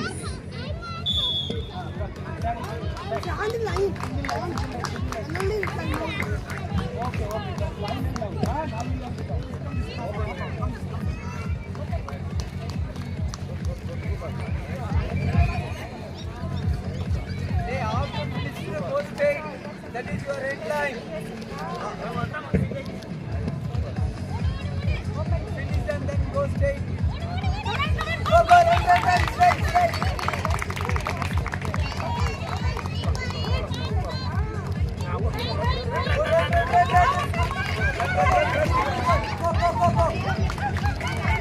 They are doing it in a great pace.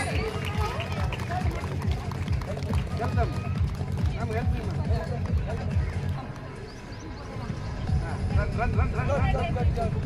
Go straight.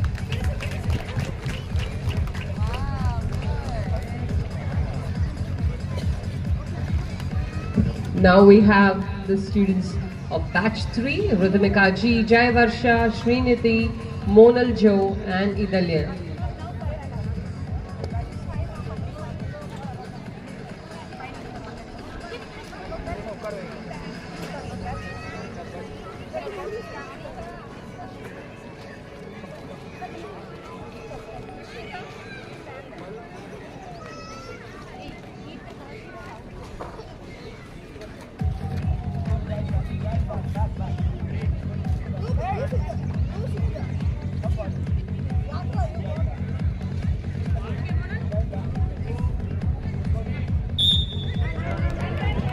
This is the batch 3, the final one for Hanky Yankee race.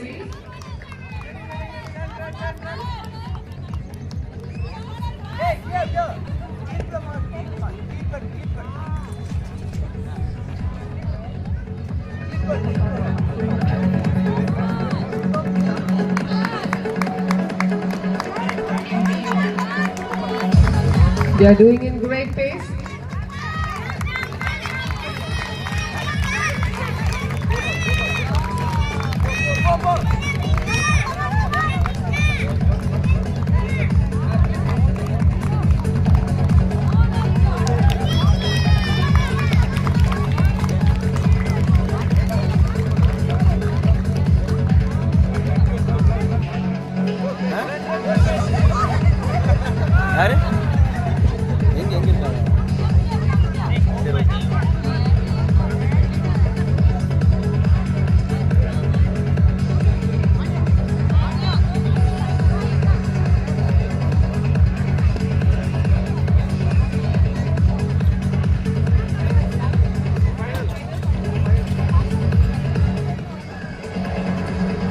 Now we have the finalists of Balloon Fallon race ready on the track to sit and burst and win. Now they know the technique. Let us see who wins.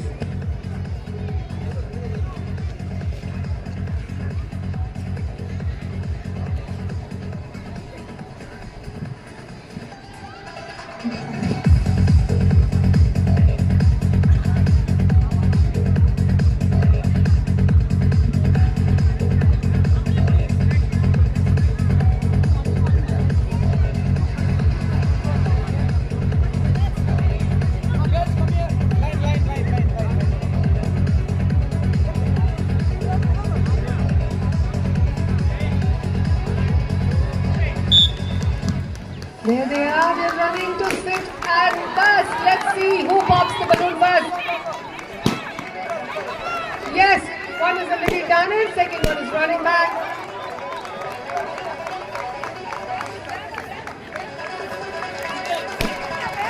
Yes, we have the finalists running over to the end point. Yes, we have the first winner.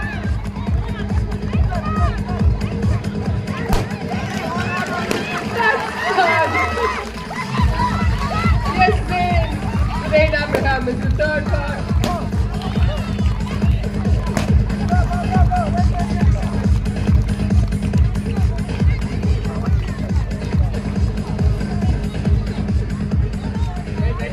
Wasn't that amazing to watch these kids? Now we have the finalists for the Hanky Yankee race. The fastest clipper, the fastest runner, and the fastest dryer. Let us see who is going to win.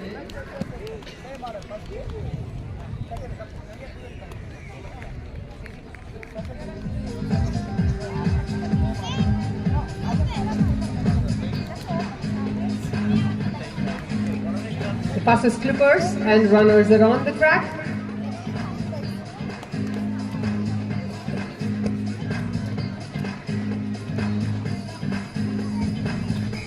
Two kerchiefs, two clips. Let's see who wins. Yes, come on, cheer them!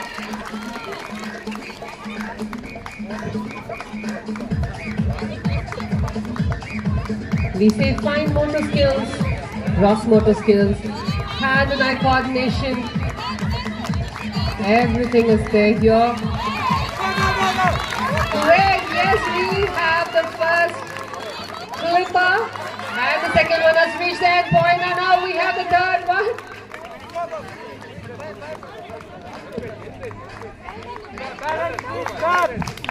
Yes, come on.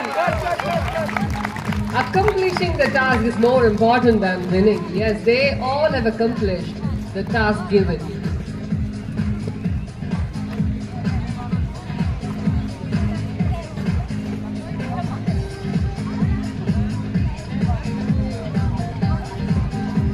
We will be moving on with the next event. So we request all the Parents to get back to your seats. We request all the parents to get back to your seats for us to continue with our event.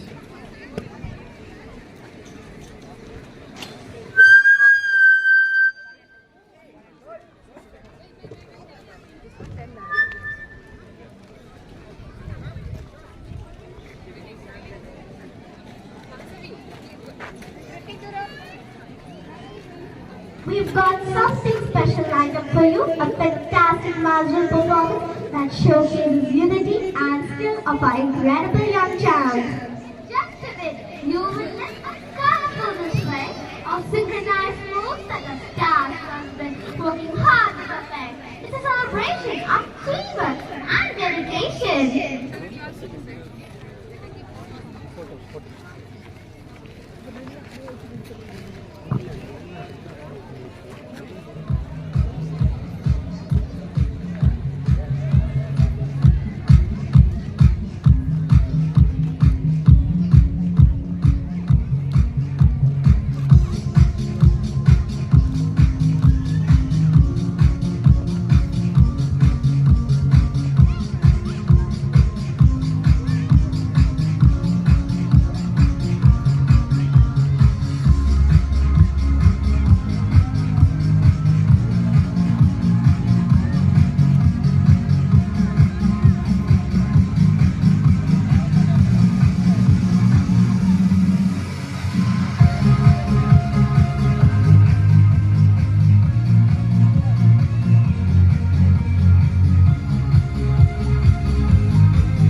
Ma'am?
Music, please.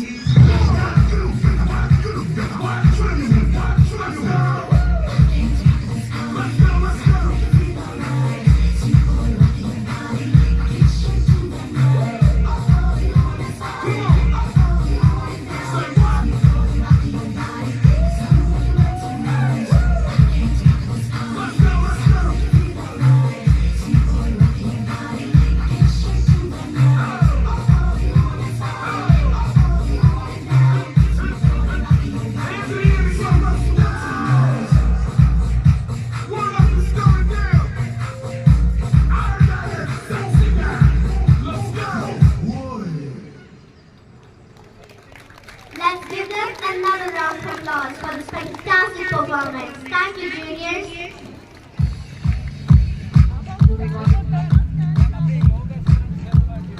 Moving on to the tracks now, we have the upcoming race is for the ultimate UKG kids of Nava Bharath International School.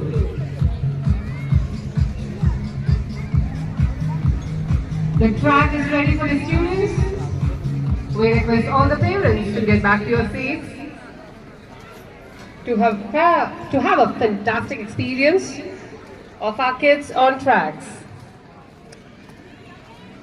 This game is called pyramid. Not an ordinary pyramid, but a tumbler pyramid.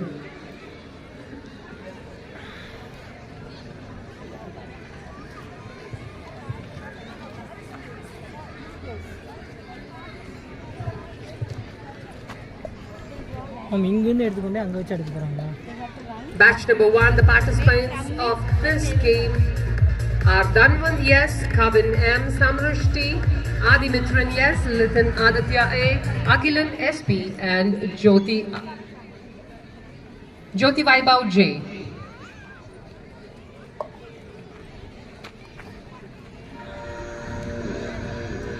That seems obvious. I don't argue with it as a rationalist, but as somebody.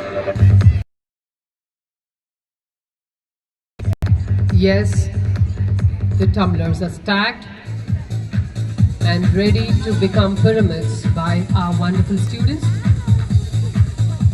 The participants are ready at the starting point. The track judges are ready at the end point. And we request our humble parents to please move back for our students to run on the tracks.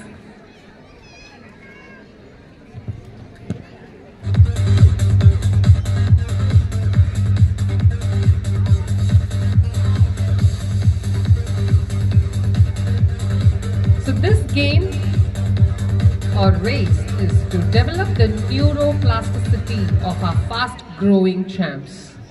It's pyramid building.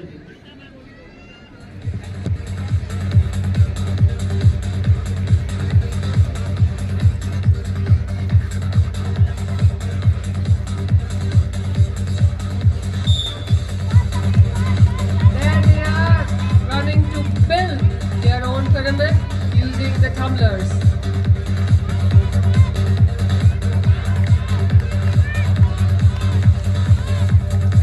The distance, the balance. Wow, we have two champs already there at the end point, and the third one has reached the end point now.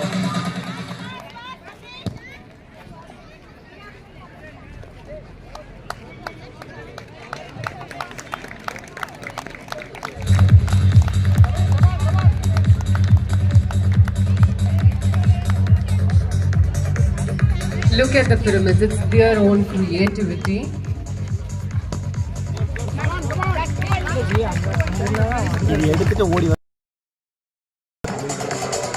The participants of batch 2 are Inba Ranganathan Kausalya, Mohit Dugan, Tarun Rakshik, Kritik, Sashvik, Haritvik and Pugal Dhiran.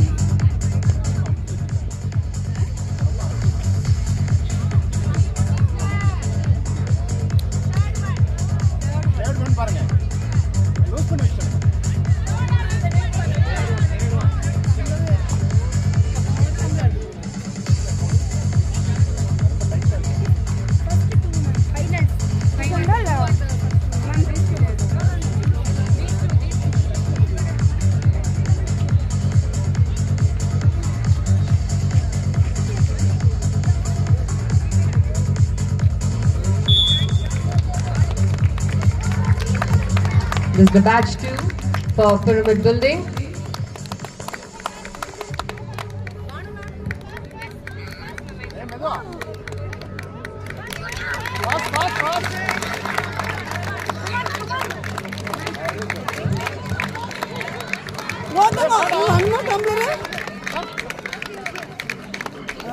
Yes, we have the builders and the runners here.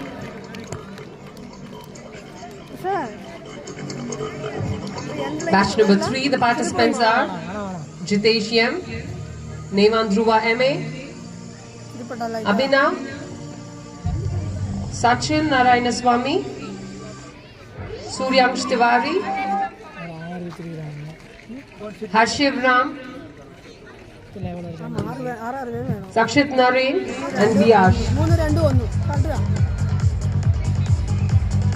This is the batch 3 of pyramid building game.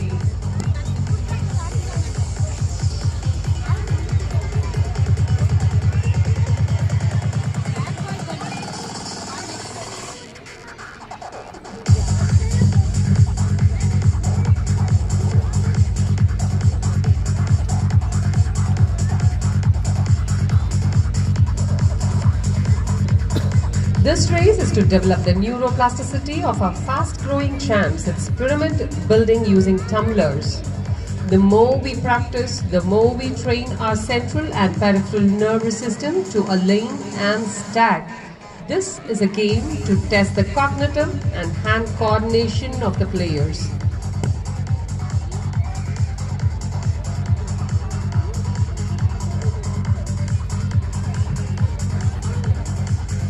Followed by the boys of UKG, we will have the competition for girls.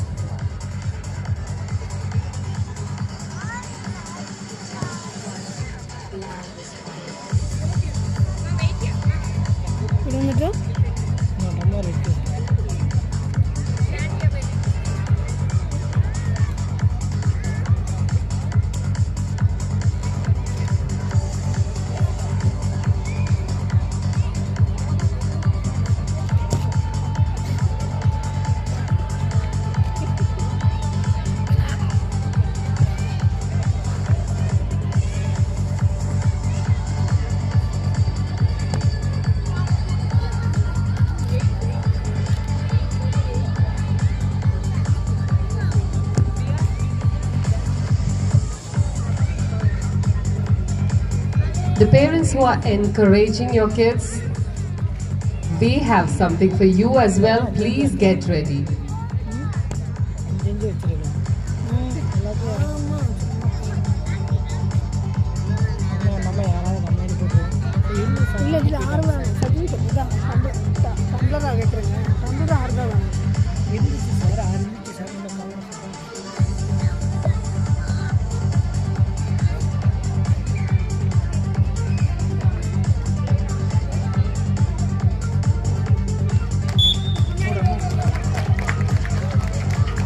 Yes, they run and they stop and they sit.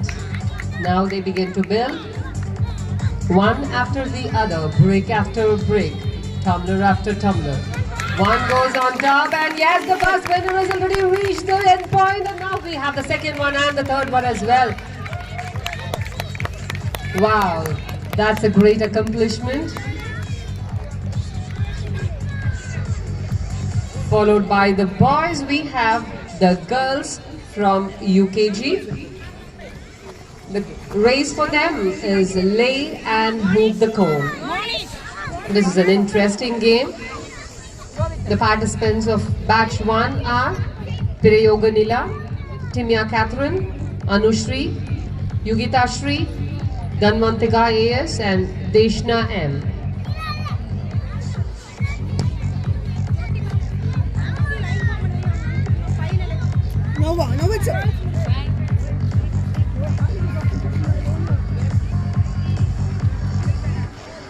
Games are fun to play and to watch as well.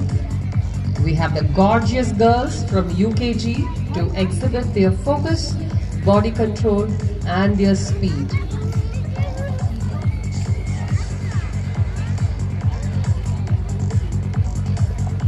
This is lay and hoop race for UKG girls.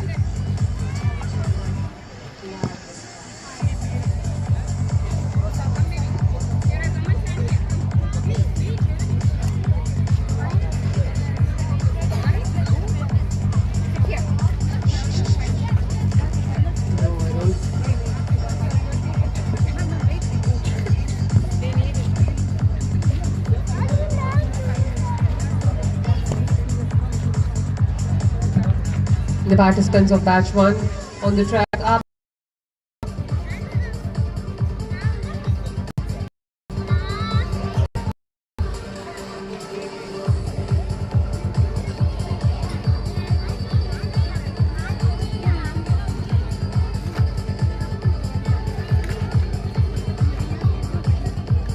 to add fun, excitement and learning. Our teachers have put in a lot of effort to finalize the events, the games and the props. It's time to give a big round of applause to all the teachers who spend their time and energy to arrive.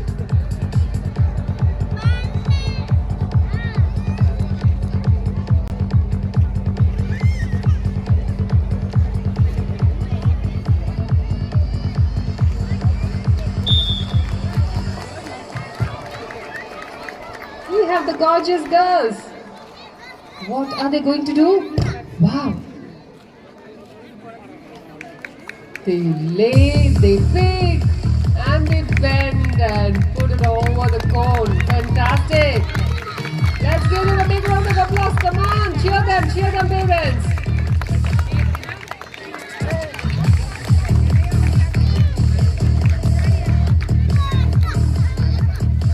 Well done, well done. Batch 2 participants are Radhanya S, Yashni SN, Balakartika, Hamshika and Shamita Shri R.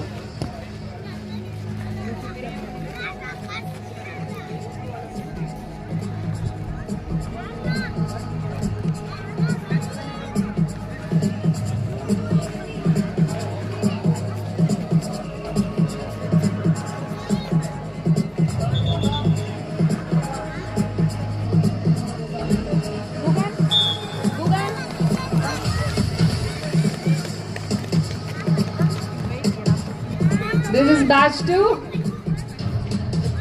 The distance from which they are supposed to lie down and pick and lay. Isn't it thrilling, parents?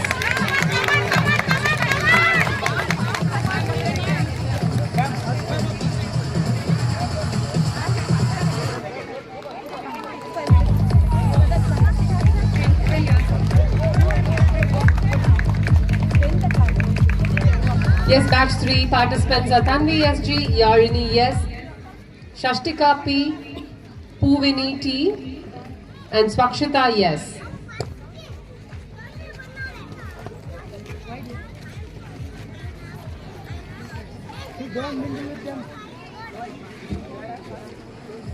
Parents, we have the track judges to give the results. We humbly request you to please move a bit back. Thank you. The batch 3. Runners, benders are ready and go. Yes, they are running on the track.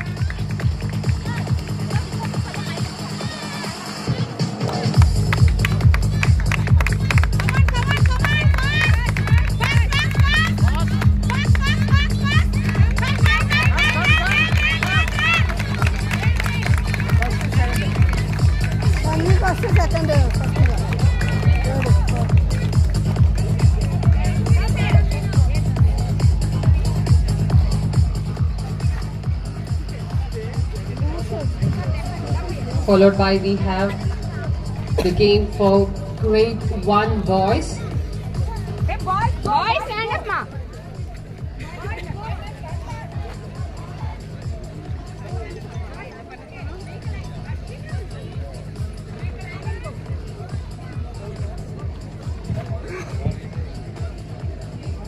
Before moving on to grade 1, we have the finals.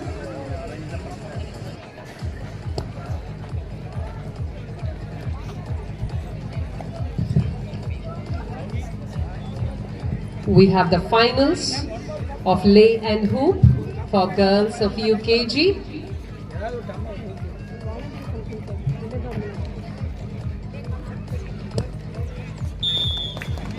Yes, this is the finals for the lay and hoop race. Come on. Very good, very good.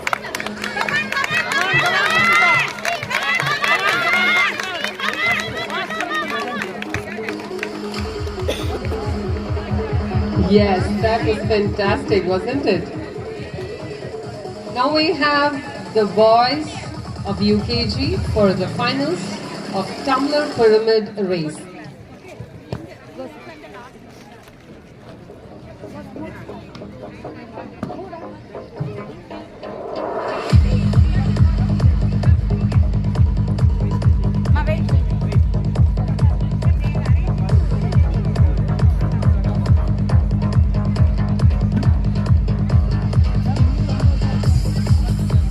It's always fascinating to watch a pyramid. How fascinating to watch our children build one.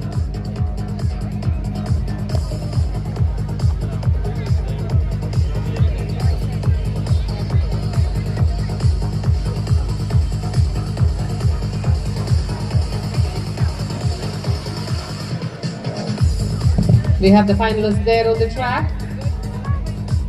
The pyramid cups are ready.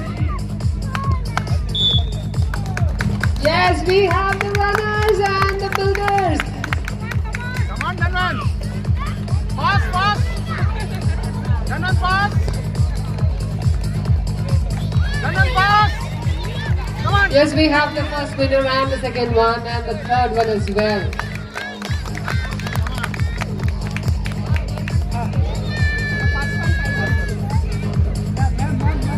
This is really not an easy task, like how it seemed to be.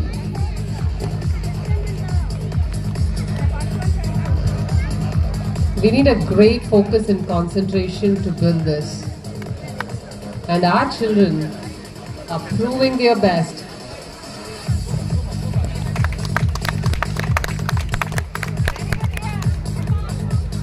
No, finish and go.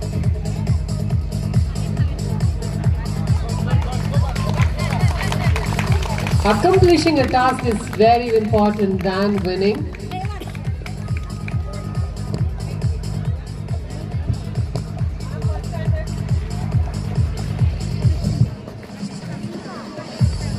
Moving on to grade 1 races.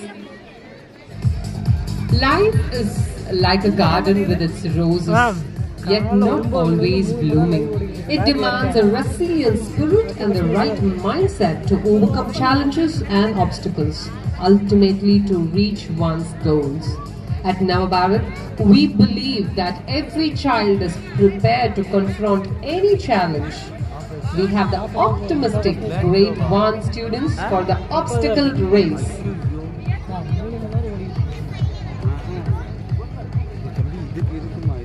We have 1, 2, 3 and 4 obstacles before they reach the destination.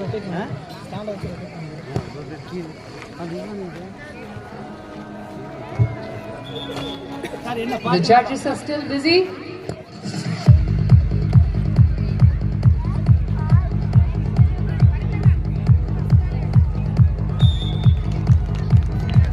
Yes, obstacle number 1. Obstacle number 2. Wow, this is interesting. Wow, and obstacle number 4 and first one has already reached the end point. This is a brilliant game.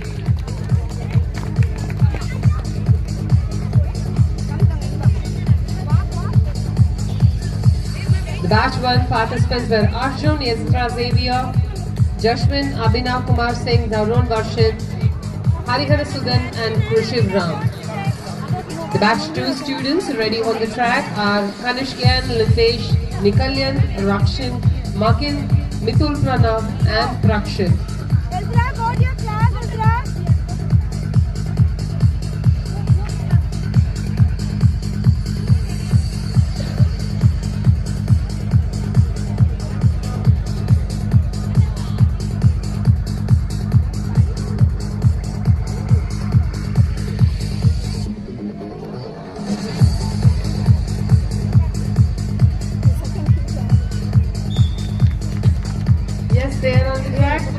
accomplishing the first obstacle. Come on. Second and the third.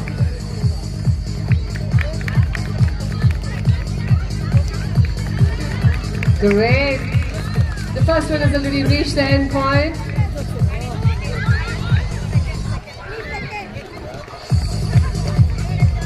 Fantastic. And the third batch students are Vinayak, Vishwak, Yatushin, Sharan, Sashwat and Sri Vishnu.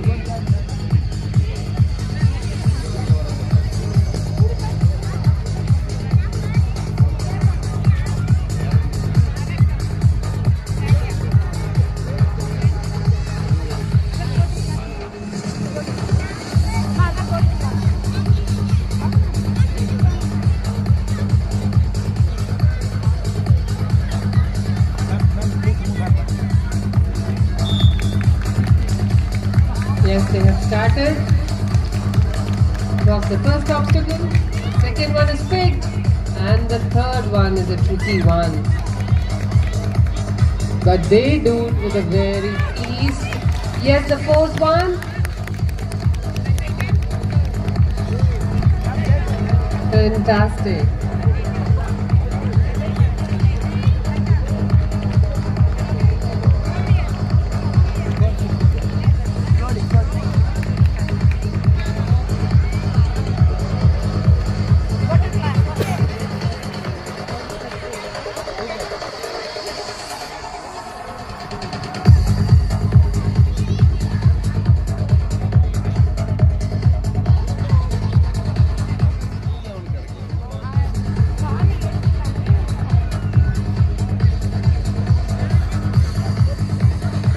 The participants now are Vinayak, Vishwak, Yadushan, Sharan, Shashwat and Sri Vishnu.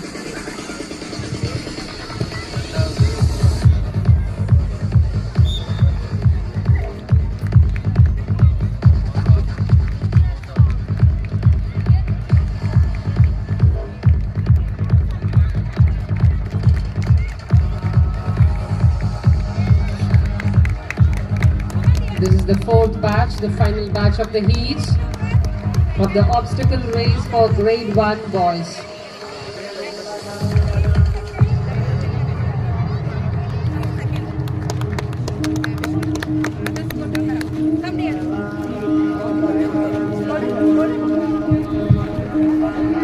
On the track are the girls of grade 1 for the hoppy shake race.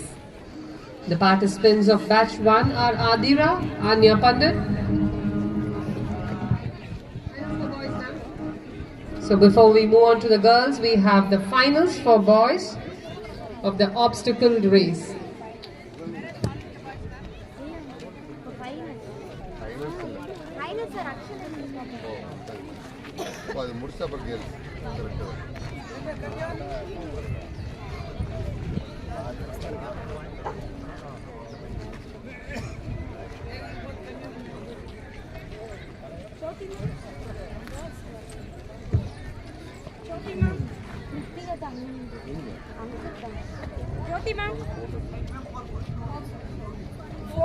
Doing the first time something is a trial.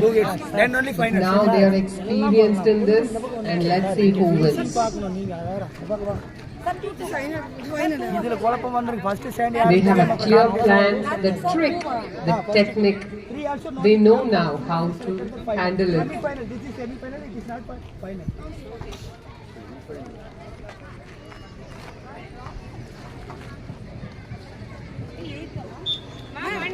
Yes, the race have started, and now we have the first one coming up. Leave it, ma'am, leave it.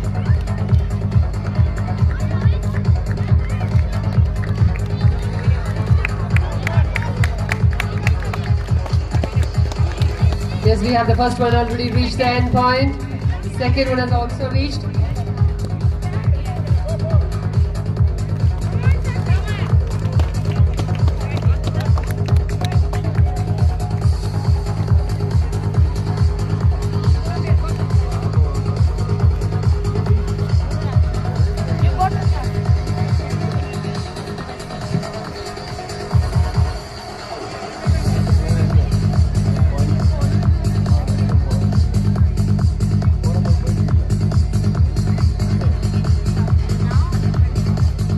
We have the second finals.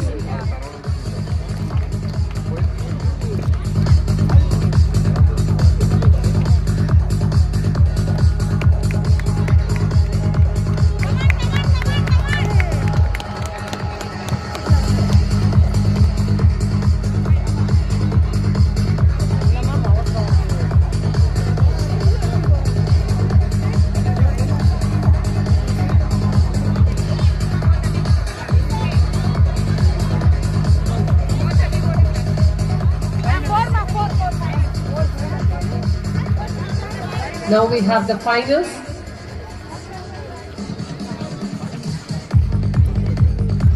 The finals of obstacle race for grade 1.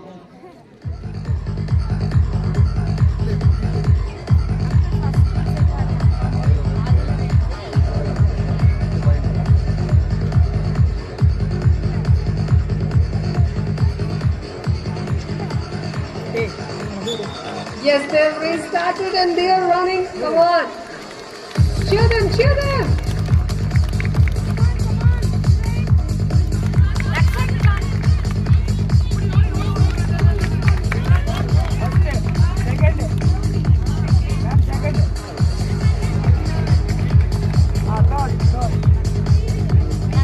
This is the end of grade 1 boys.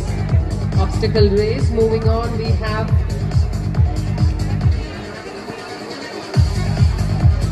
coffee shake race for grade 1 girls.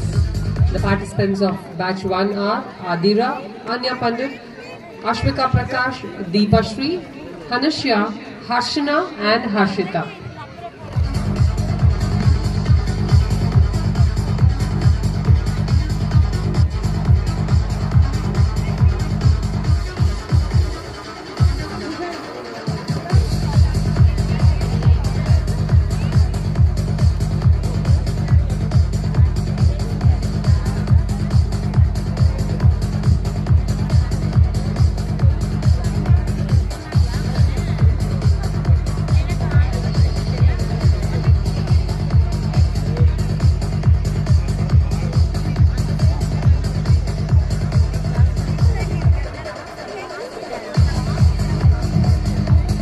This seems to be even more tougher than for boys.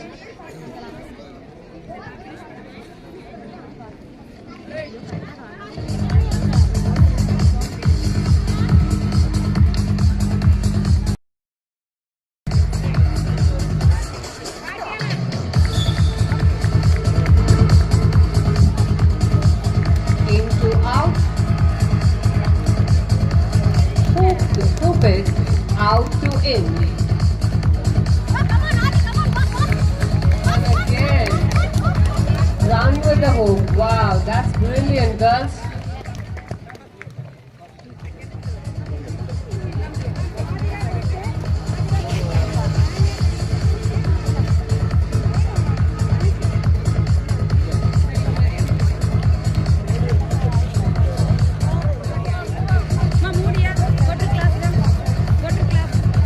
The participants of batch 2 are Deepthi, Dakshana, Hanvita, Harshavardhani, Hosna, Hrudanya and Karniha.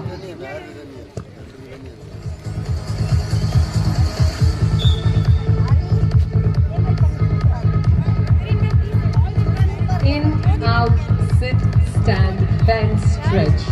Opposites are always thrilling in our daily life.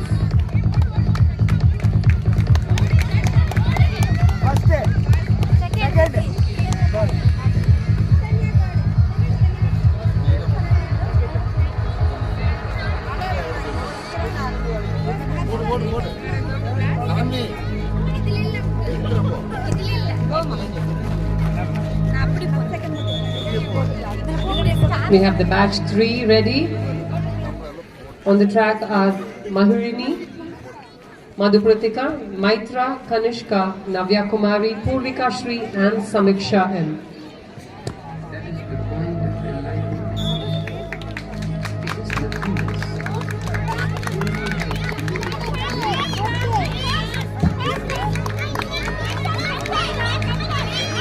Here we have the graceful girls of grade 1 to place the things in that are out and the things that are out to in and shake it out.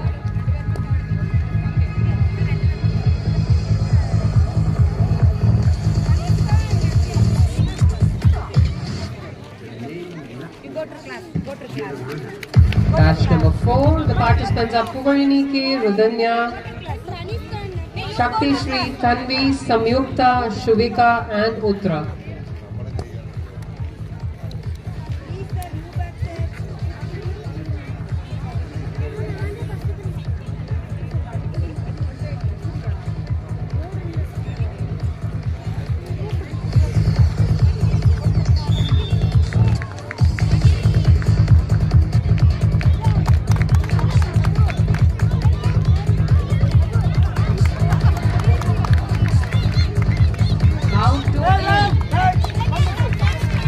Run and pick, put it on and run and reach the end point. That's fantastic run, girls.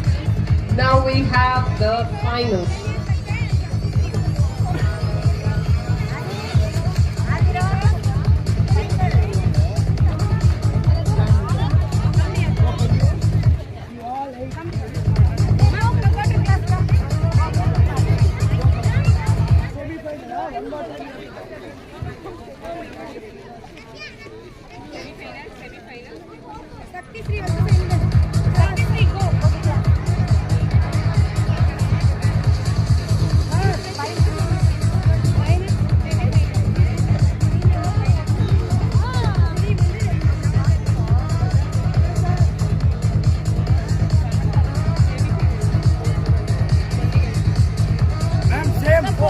Four will come, first two.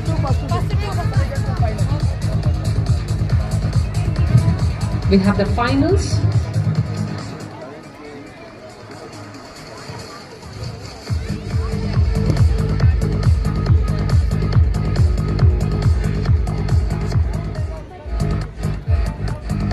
This is the pre-finals of in and out.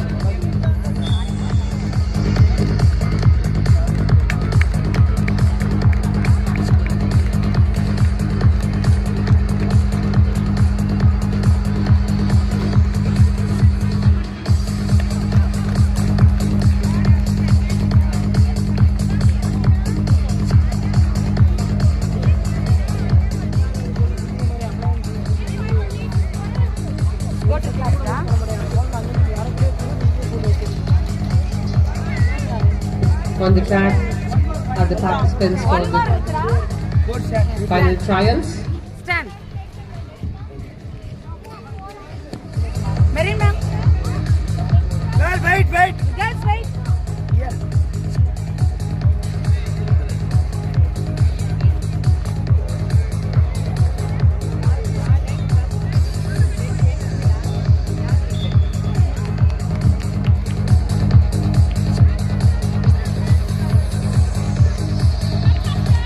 Opposites works, opposite makes us to help win. Here is the race.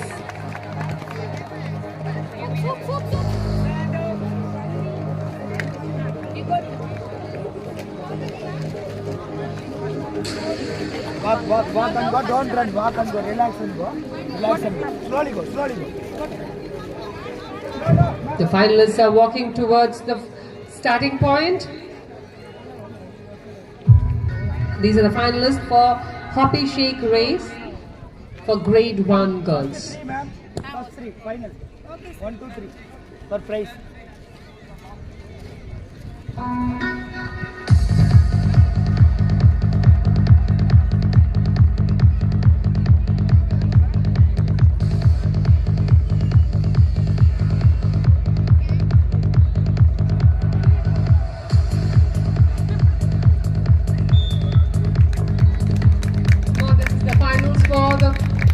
Grade 1 girls of Hoppy Shake race.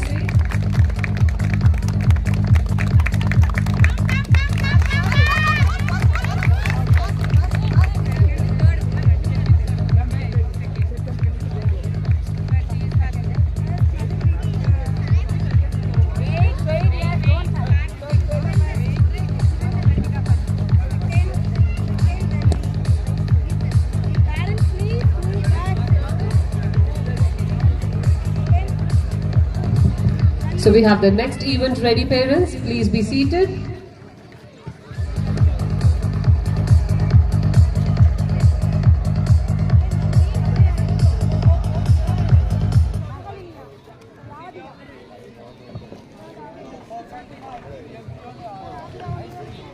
Anna, do you know an activity that brings balance between mind, body and spirit? Of course, Meghalaya, it's none other than yoga.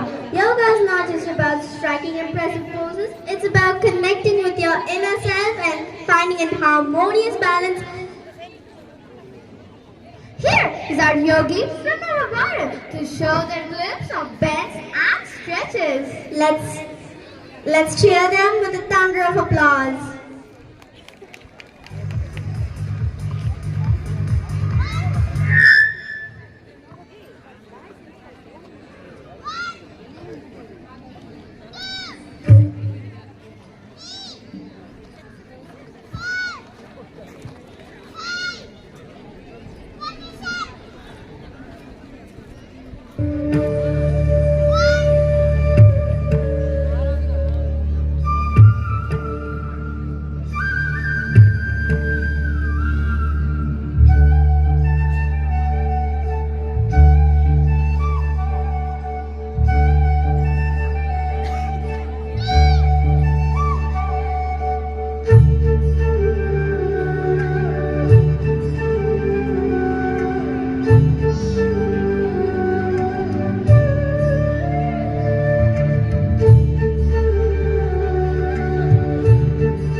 Look at their friends.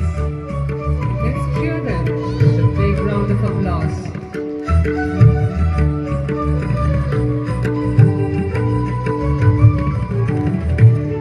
That's an amazing one. Let's keep the thunder of applause going on, parents. Come on, cheer them.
trophies for a meticulous performance. ஐந்தில் வளையாதது ஐம்பதில் வளையுமா என்ற பழமொழிக்கு ஏற்ப ஐந்தில் வளைந்த நீங்கள் ஐம்பதிலும் வளைந்து ஆரோக்கியத்துடன் மகிழ்ச்சியாக வாழ்வீர்கள் என்பதில் ஐயமில்லை. So moving forward, we have the fundraise for grade 2 boys.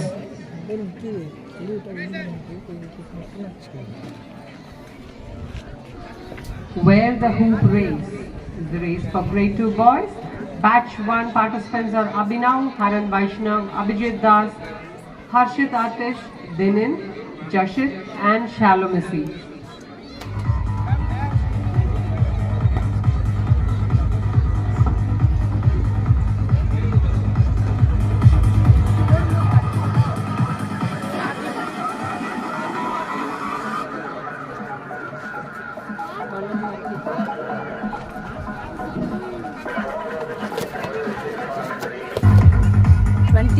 battery. Every key has a lock. Every situation we get in has a relief on its own. We have the brave boys of grade 2 to reach their target by putting themselves into a situation and reach the final line.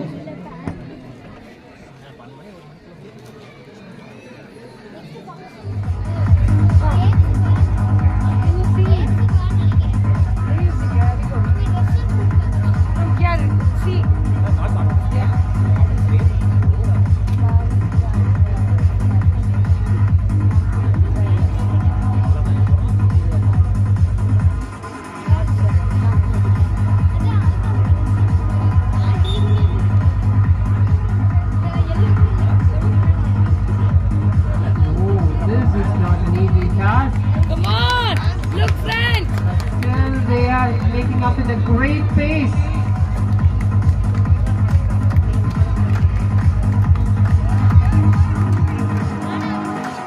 Jump up, pull it and put it out.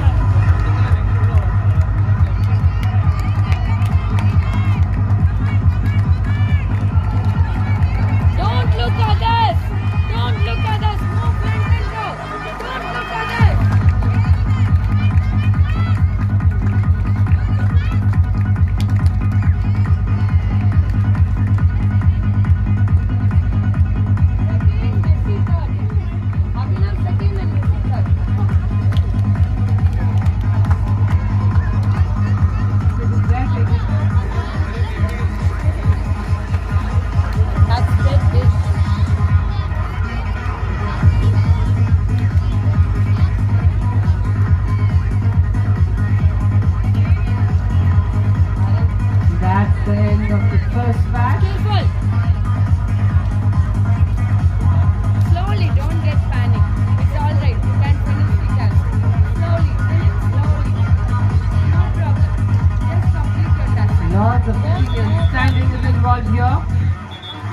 The batch 2 participants are ready on the track. They are Dhanwan CS, Lithuanian, Mughil Indian, Avinash, Nigun Karthik, Mohammad Nikdar, Mitul and Takshwil GK.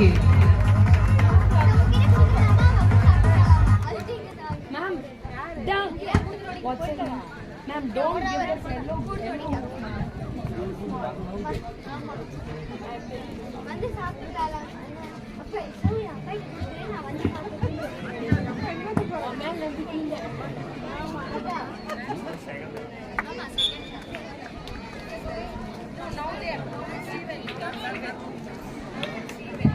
Come on parents, keep the thunder of applause up as they hop and jump and skip and move forward to the destination.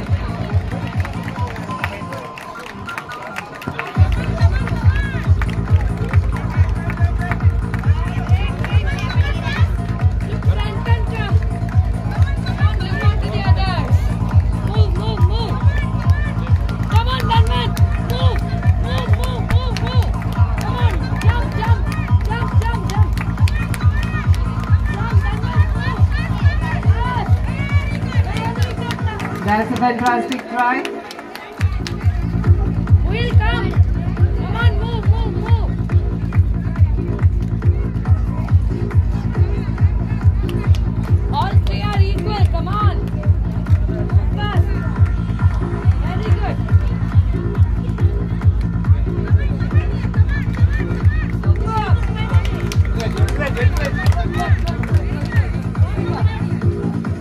That's the end of the second batch of Where the Hoop Race. Now we have the batch 3 students on the track. Darshit R. Prithwin KP, Arun Kamalko, Praneet Pradesh and Samrat Singh Prajapati.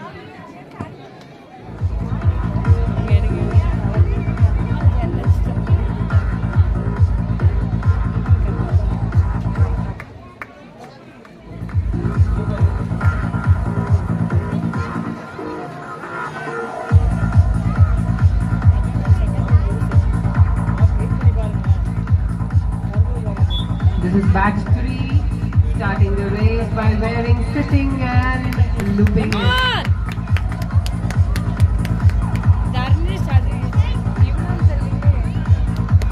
Such an effective use of the hoops, we say.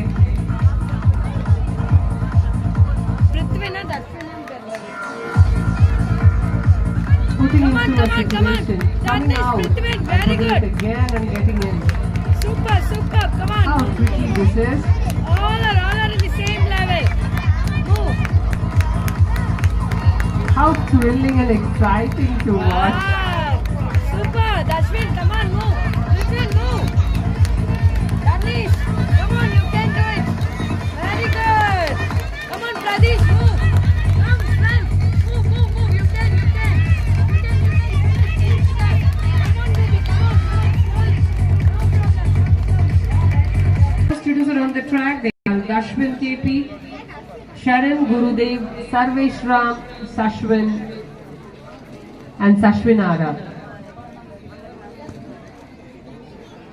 அது பித்துனா தர்ஷனான்னு தெரியல எனக்கு வந்தது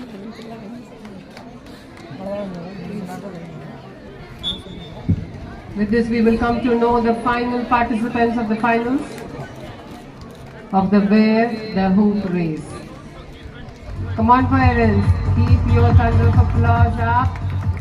Cheer them, that's the motivation. Wow, come on. Don't get panic. Sharan, come. Come on.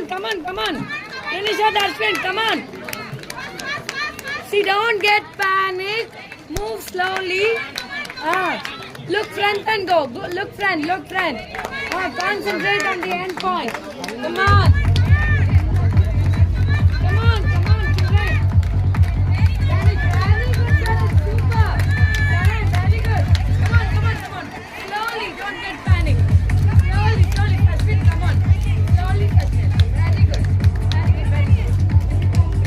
So this is the final batch of the trials for grade 2 boys.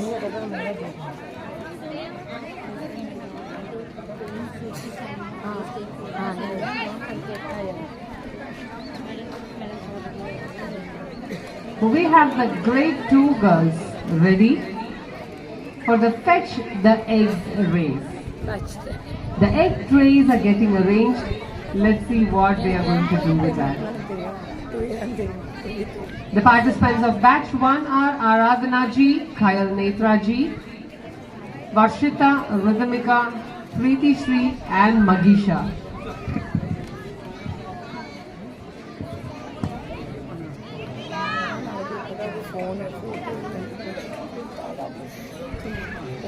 சொல்லிட்டேன் சந்தோஷம் சாப்பிட்டேன் குறுக்கு photo எடுக்க நான் சார் அங்கேயும் வேலையில் விட்டுருந்தேன்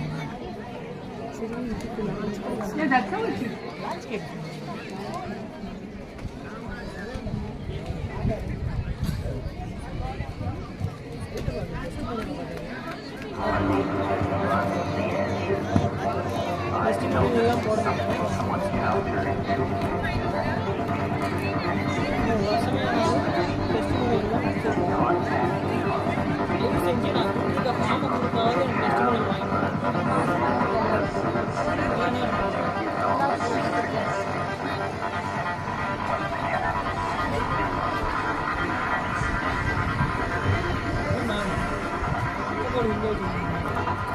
This is the final race of this annual sports meet for the students. Picking, gathering and storing for future is one of the great life skills one needs to learn. And here are pickers and runners. The gleaming girls from grade 2 are ready at the start point. for their race.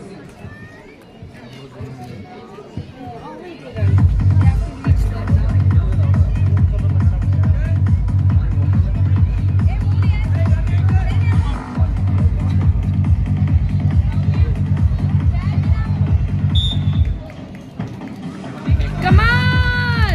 Super! They have to pick a ball, place it in the X-ray, run back, pick another one.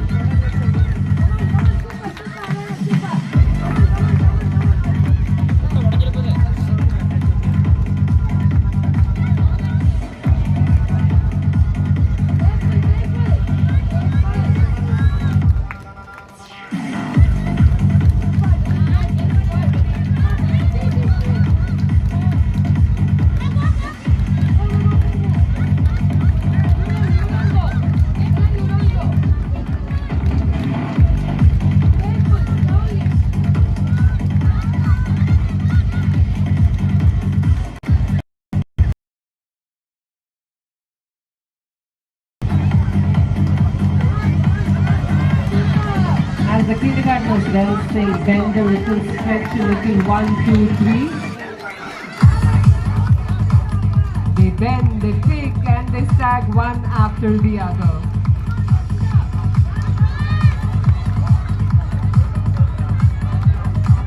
Sorry, ma'am. Sorry, ma'am.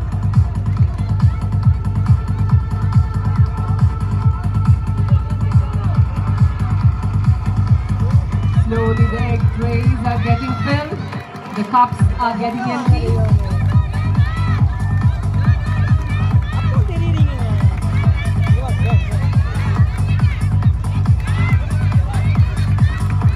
Here's the first runner has already reached the destination, the end point. The second runner has reached. And now the third and the fourth.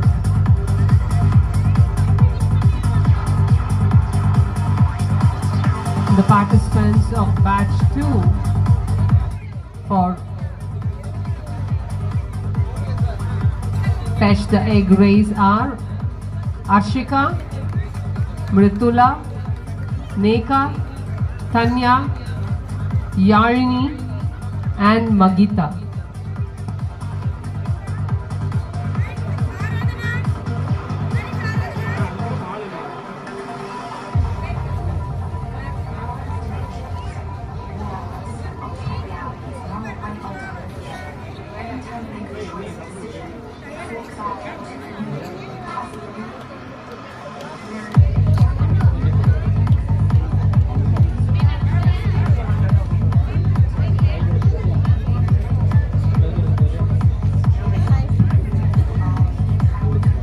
The balls are back to the cup.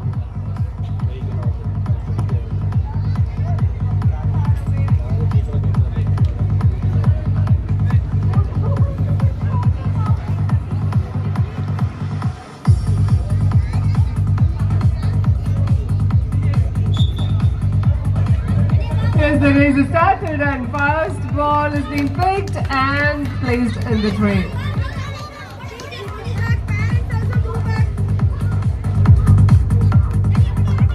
Come on everyone, cheer them.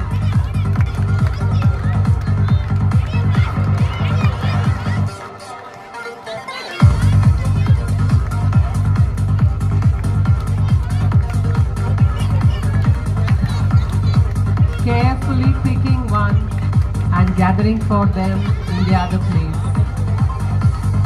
How beautiful it is.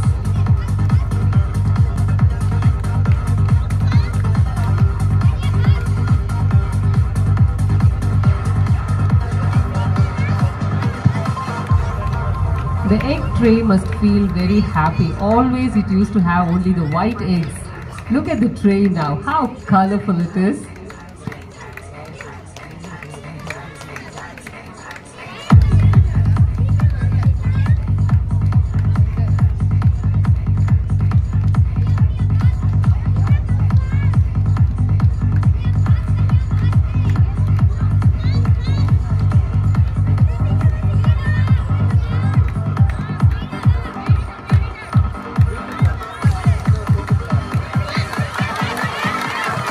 Yes, the first vulnerability reached. Great accomplishment. Look at her.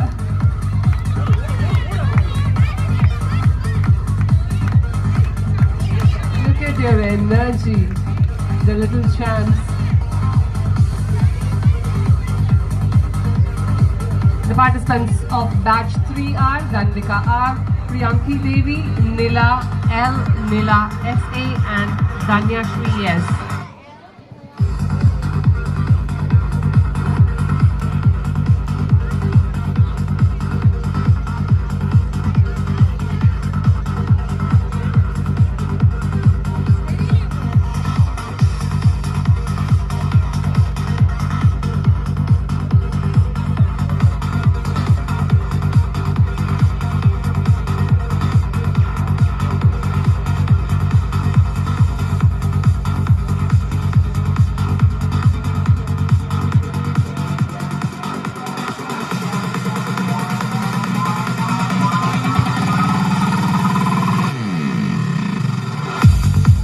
Dear parents, after this, it's your turn.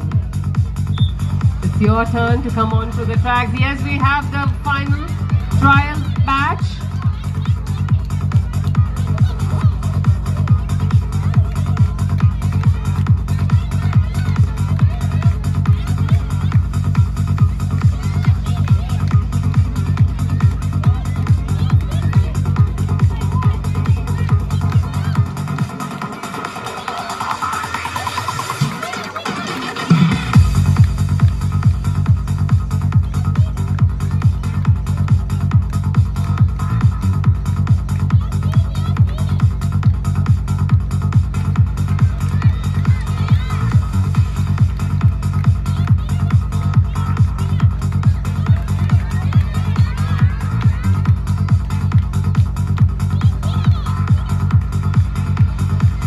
What an exercise. Bending, stretching, running and again bending.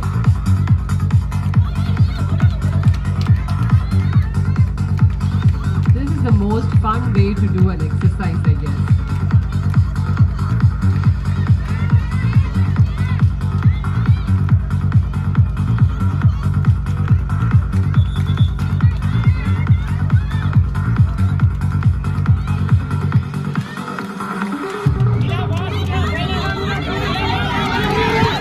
Yes.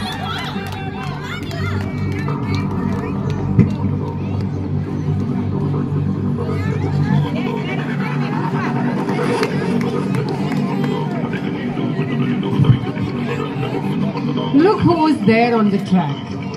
The grade 2 boys for their finals.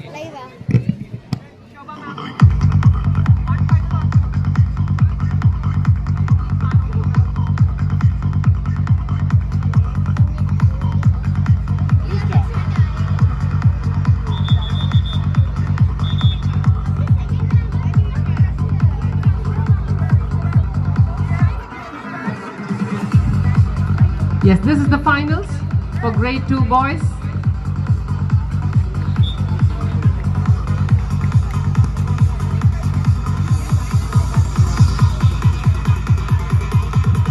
Come on, this is the finals for the boys. Now they know the trick. They are handling it at very ease. Come on, boys. Hurry up. You can do it.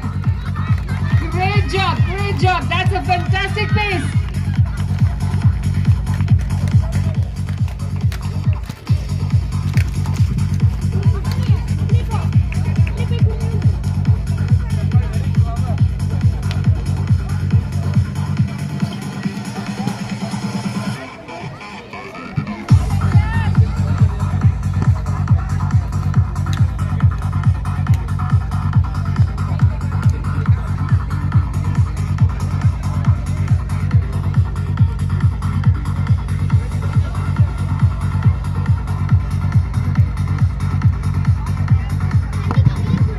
A bit of time to get eggs again and again, right?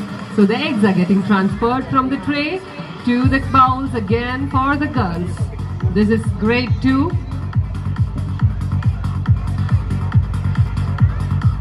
Grade 2 finals for girls.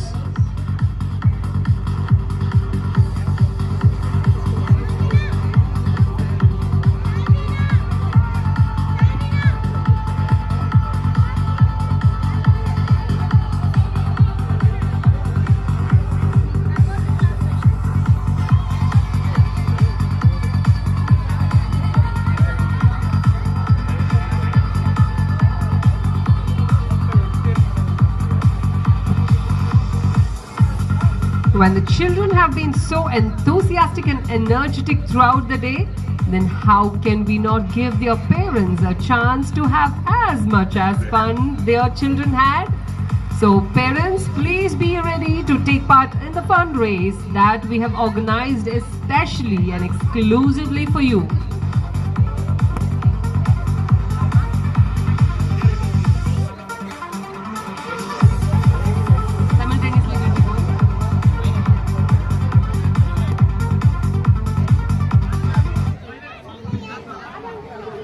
This is the last event for the annual Junior Sports Meet of Nava Bharath International School for the students. This is girls of grade 2.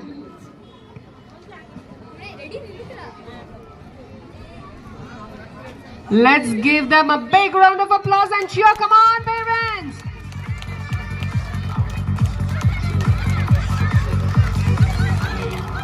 It seems the distance has got reduced, but it is making the job very tough as they have to bend, pick, and quickly they have to bend again.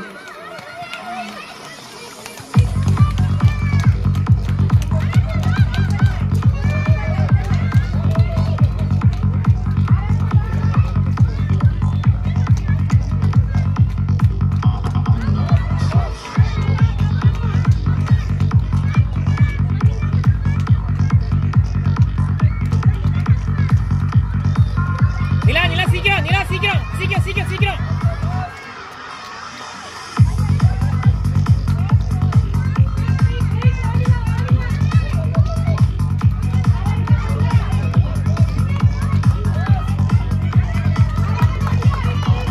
Never mind if it falls down, it doesn't break.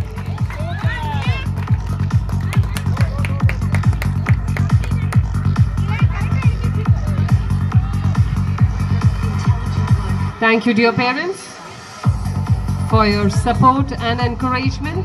Please have your seat. As the sun shifts its position, champions arise. It's time to facilitate those who outshone others, not just in speed or strength, but in spirit. Now it's time to honor the winners. We kindly request our chief guest, Dr. Sharanya ma'am, our Honorable Secretary, Shri Nandakumar sir,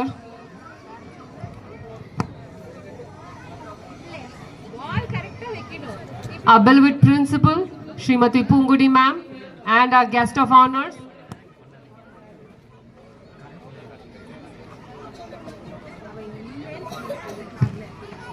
Ms. Nikita and Ms. Kartika, to join us to distribute the Ms. Karnika to honor the prize winners with their prizes. Thank you, ma'am. Here, the first winners from pre-KG fill the basket race. The third place goes to Tuhil and Yel. Second place goes to Veda Shri KT.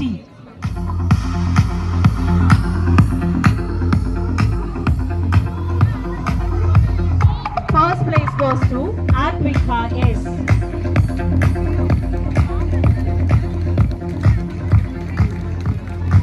Mother is the first teacher and every teacher is the second mother for a child. So we call upon the mothers to come forward and participate in the kids from pre-KG, paper balance pair game. Sharuka M, third place. Krishu S, third place. Girls! Sadhunila V, second place. Rashika, second place. Go this way. Stand near them. Dhruv, first place. Ground bun.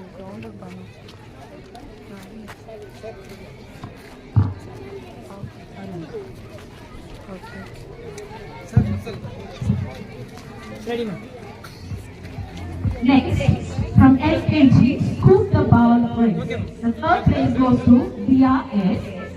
The second place goes to Deshak S. And the first place goes to Tinu S. From LKG. Ma'am, 1 minute. Sir, here. Ma'am, please.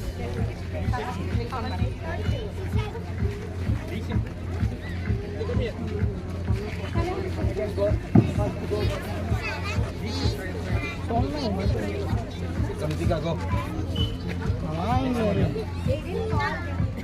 Sir, PT sir.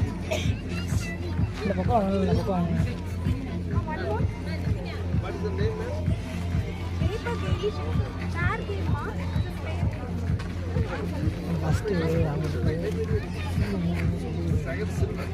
Paper balance only, no? They are.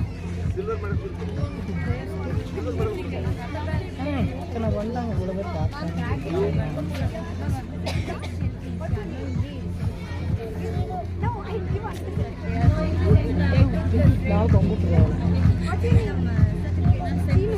It's a great achievement by each one of them. Come on, let's give them a big round of applause.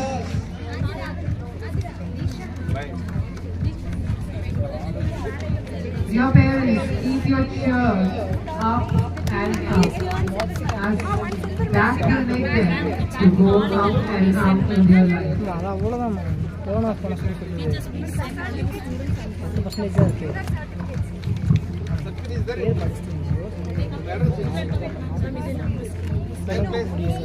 Next is balloon race from LKG. Okay. Zain Ma'am, sir. Ma'am, கொஞ்சம் இந்த பக்கம் வந்துக்குங்க ma'am.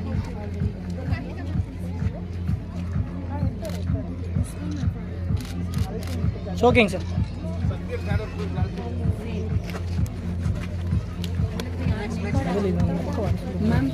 Ma'am.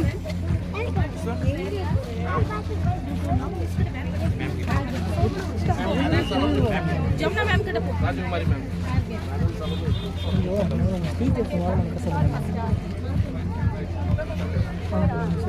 Ma'am, go there and take ma'am. I'll take and give ma'am. Go ma'am. Medal.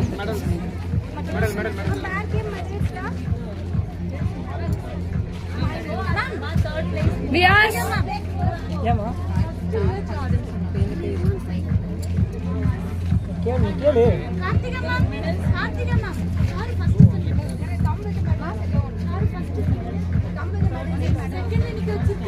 தேடுக்கா.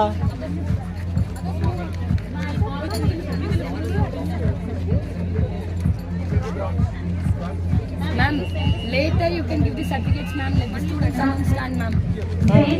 அது first prize வாங்குற குழந்தை third இன்னைக்கு Second place Asif and first place Danik Stars.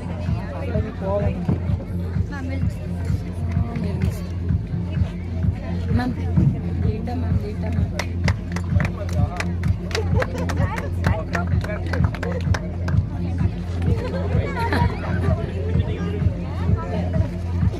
Sir ma'am இங்கே பாருங்க தம்பிடே கொஞ்சம் இந்த பக்கம் வந்துங்கம்மா.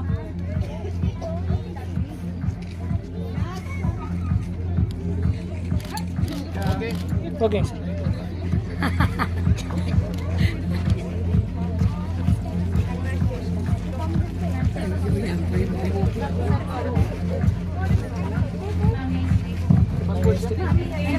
Third place Hanky Race.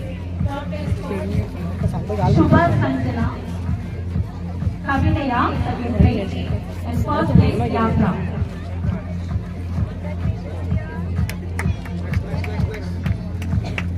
Ma'am, Kavita ma'am.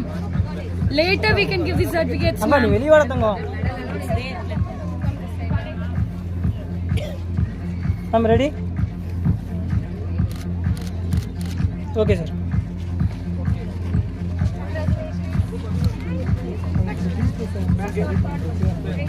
Next, Jay has moved the phone.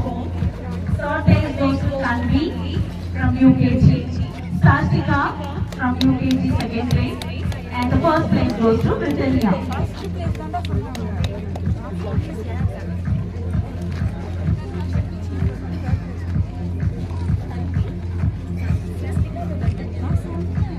தம்பிடே கொஞ்சம் இந்த பக்கம் வந்து வேலை செய்டா.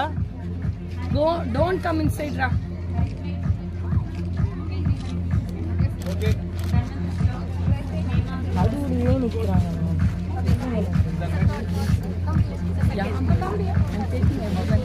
வெயில் வேற அடிச்சுட்டு இருக்கு. குழந்தைங்க நிலைமையெல்லாம் யோசிச்சு பாருங்க. மணி 1 மணி தாண்ட போகுது.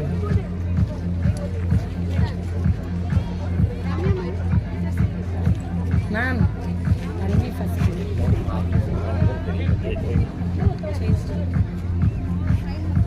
Next, Samla Praveen Race from UKG, Harithik third place, Dhananjay second place, and the first place goes to Divan Chanewa Nidua.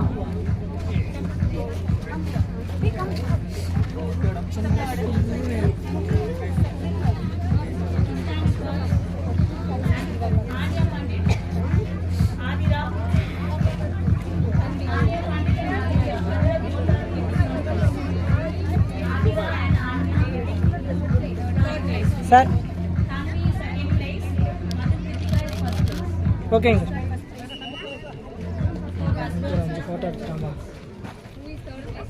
And we go to women's shake race from first standard. Anya Pandey, third place.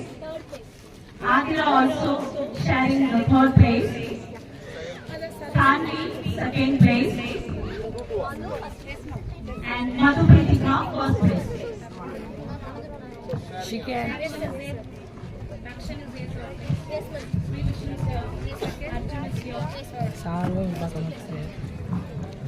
Ma'am, ready?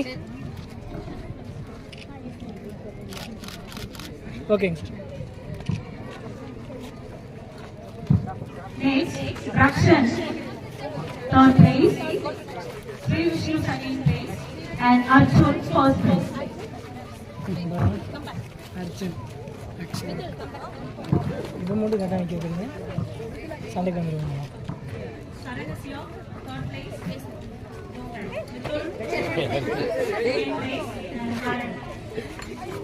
Saran, third place. Mithul, second place.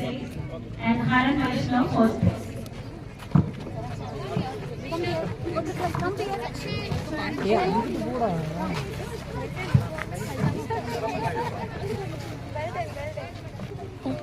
The heart is standing. Shivaji ma'am.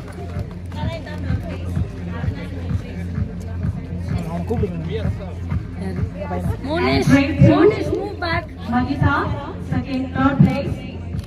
Adam, second place. And the first place goes to Rutalaya. Monish, after giving. Hey, come.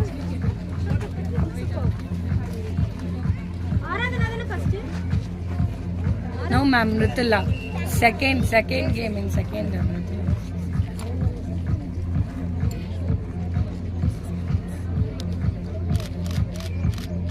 Okay.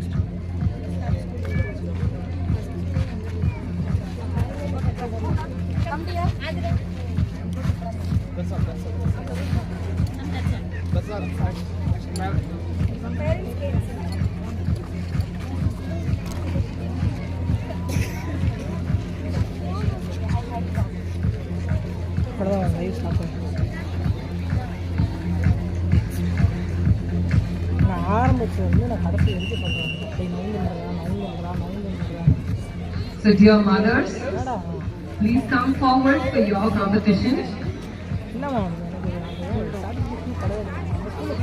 It's not only you, along with your children. Dear mothers, please pick your wards and come forward to the starting point for the race.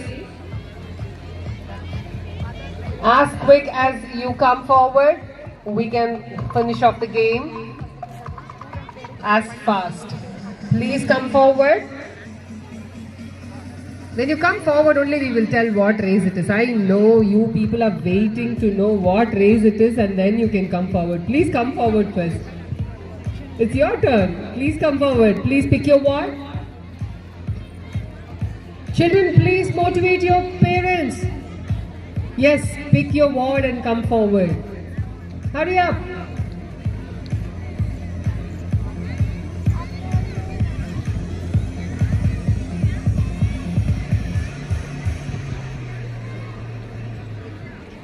Children, look whether your mother is coming. Please come to them. Please pick them and come to the starting point, dear parents.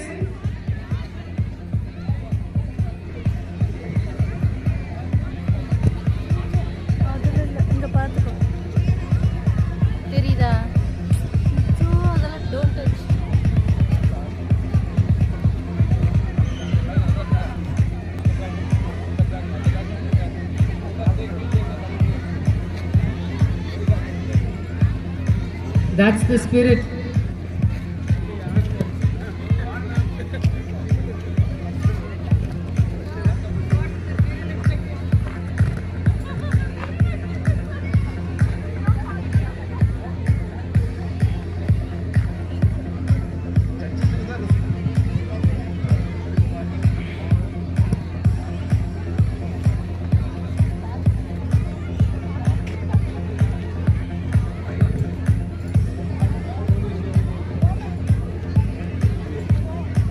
Children, find your mother and come to her.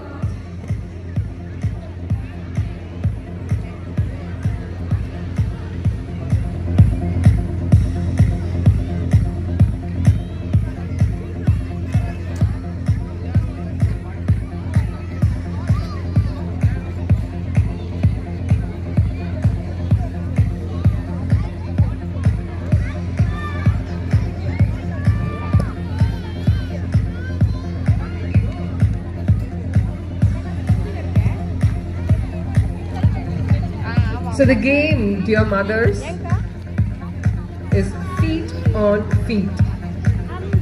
Yes, it's feet on feet. That is the game for you, dear mothers. Our children are the apple of our eye. We have carried them over 10 months within us. How about carrying them now out? Can you imagine to walk by carrying them not on your hips, not on your head or shoulders, but on your feet? This is feet on feet. The trial run has already started. We appreciate parents.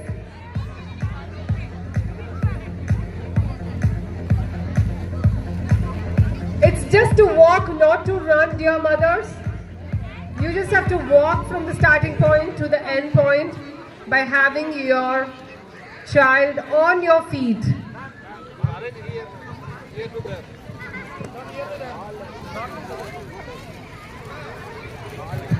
Dear mothers, please stand on the carpet facing the opposite side of the stage.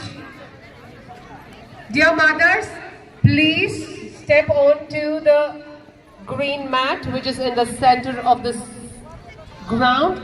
Face opposite direction to the stage. Face opposite to the stage.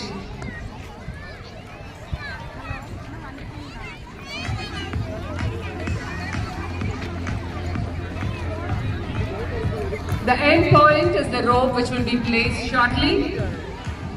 About turn. Dear mothers, about turn.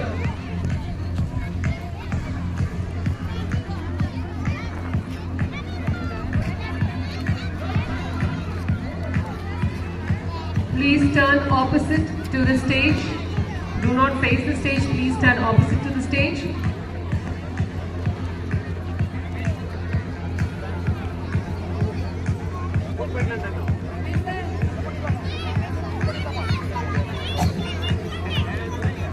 So it's a feet on feet.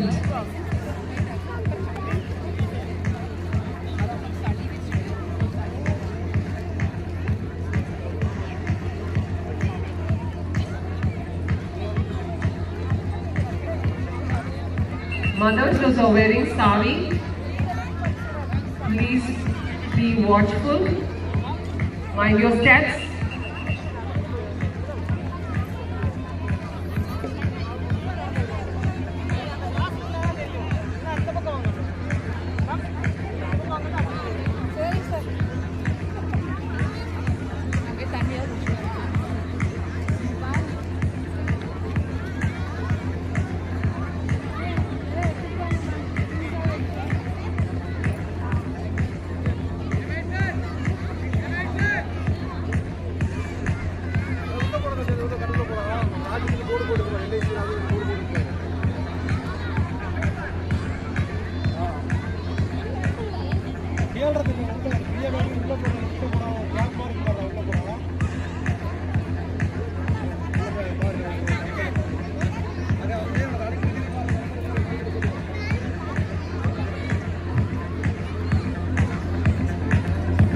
We highly appreciate your interest to participate. So we have 2 heats.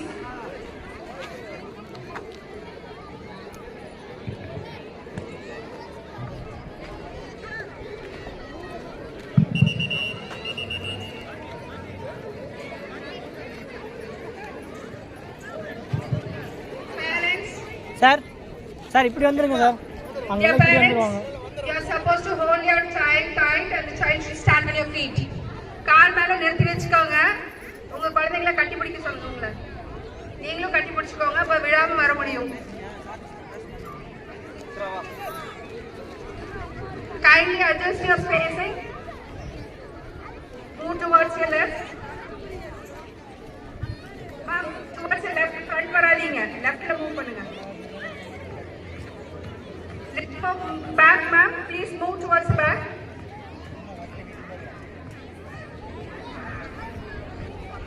Ma'am, move little back.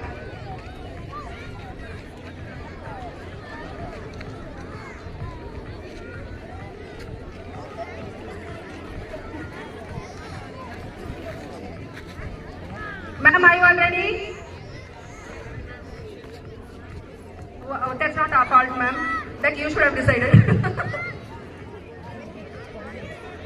Ma'am, it's mixed up. How long we see? Look at the crowd.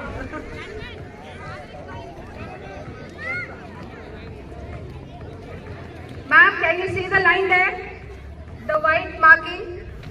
Till there is the finishing point. Yes. If you drop your child, if your child gets down, the team is, that is the pair is disqualified. கீழ கவுண்டர்ல கீழ இறங்கிட்டாங்க disqualified. நீங்களே வெளியே பின்னாடி போயிருங்க. தூக்க கூடாதுங்க. கால் வந்து உங்க குழந்தை அப்படி தொங்க கூடாது. கால் உங்க கால் மேலேயே தான் நடக்கணும். ஓடாதீங்க, விழுந்துருவீங்க. ஒவ்வொரு ஸ்டெப்பா வச்சு வாங்க. குழந்தைங்க காலை தூக்கி தொங்க கூடாது உங்க மேல. தொங்கிட்டாங்கன்னா நீங்க டிஸ்குவாலிஃபைட். நீங்க தூக்கிட்டு தூக்க கூடாதுங்க. பேக்ல இருக்கிற அந்த ஒயிட் லைன்ல ஒட்டி நில்லுங்க. பேக்ல இருக்கிற ஒயிட் லைன்ல ஒட்டி நில்லுங்க.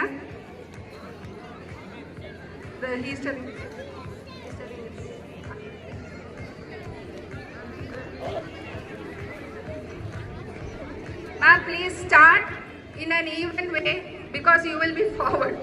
Move back.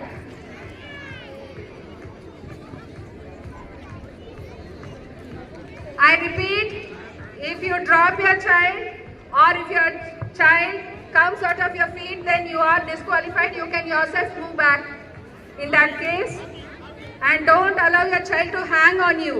Tonga kudadu, kaala thooka kudadu. Feet on feet is the game. Shall we start?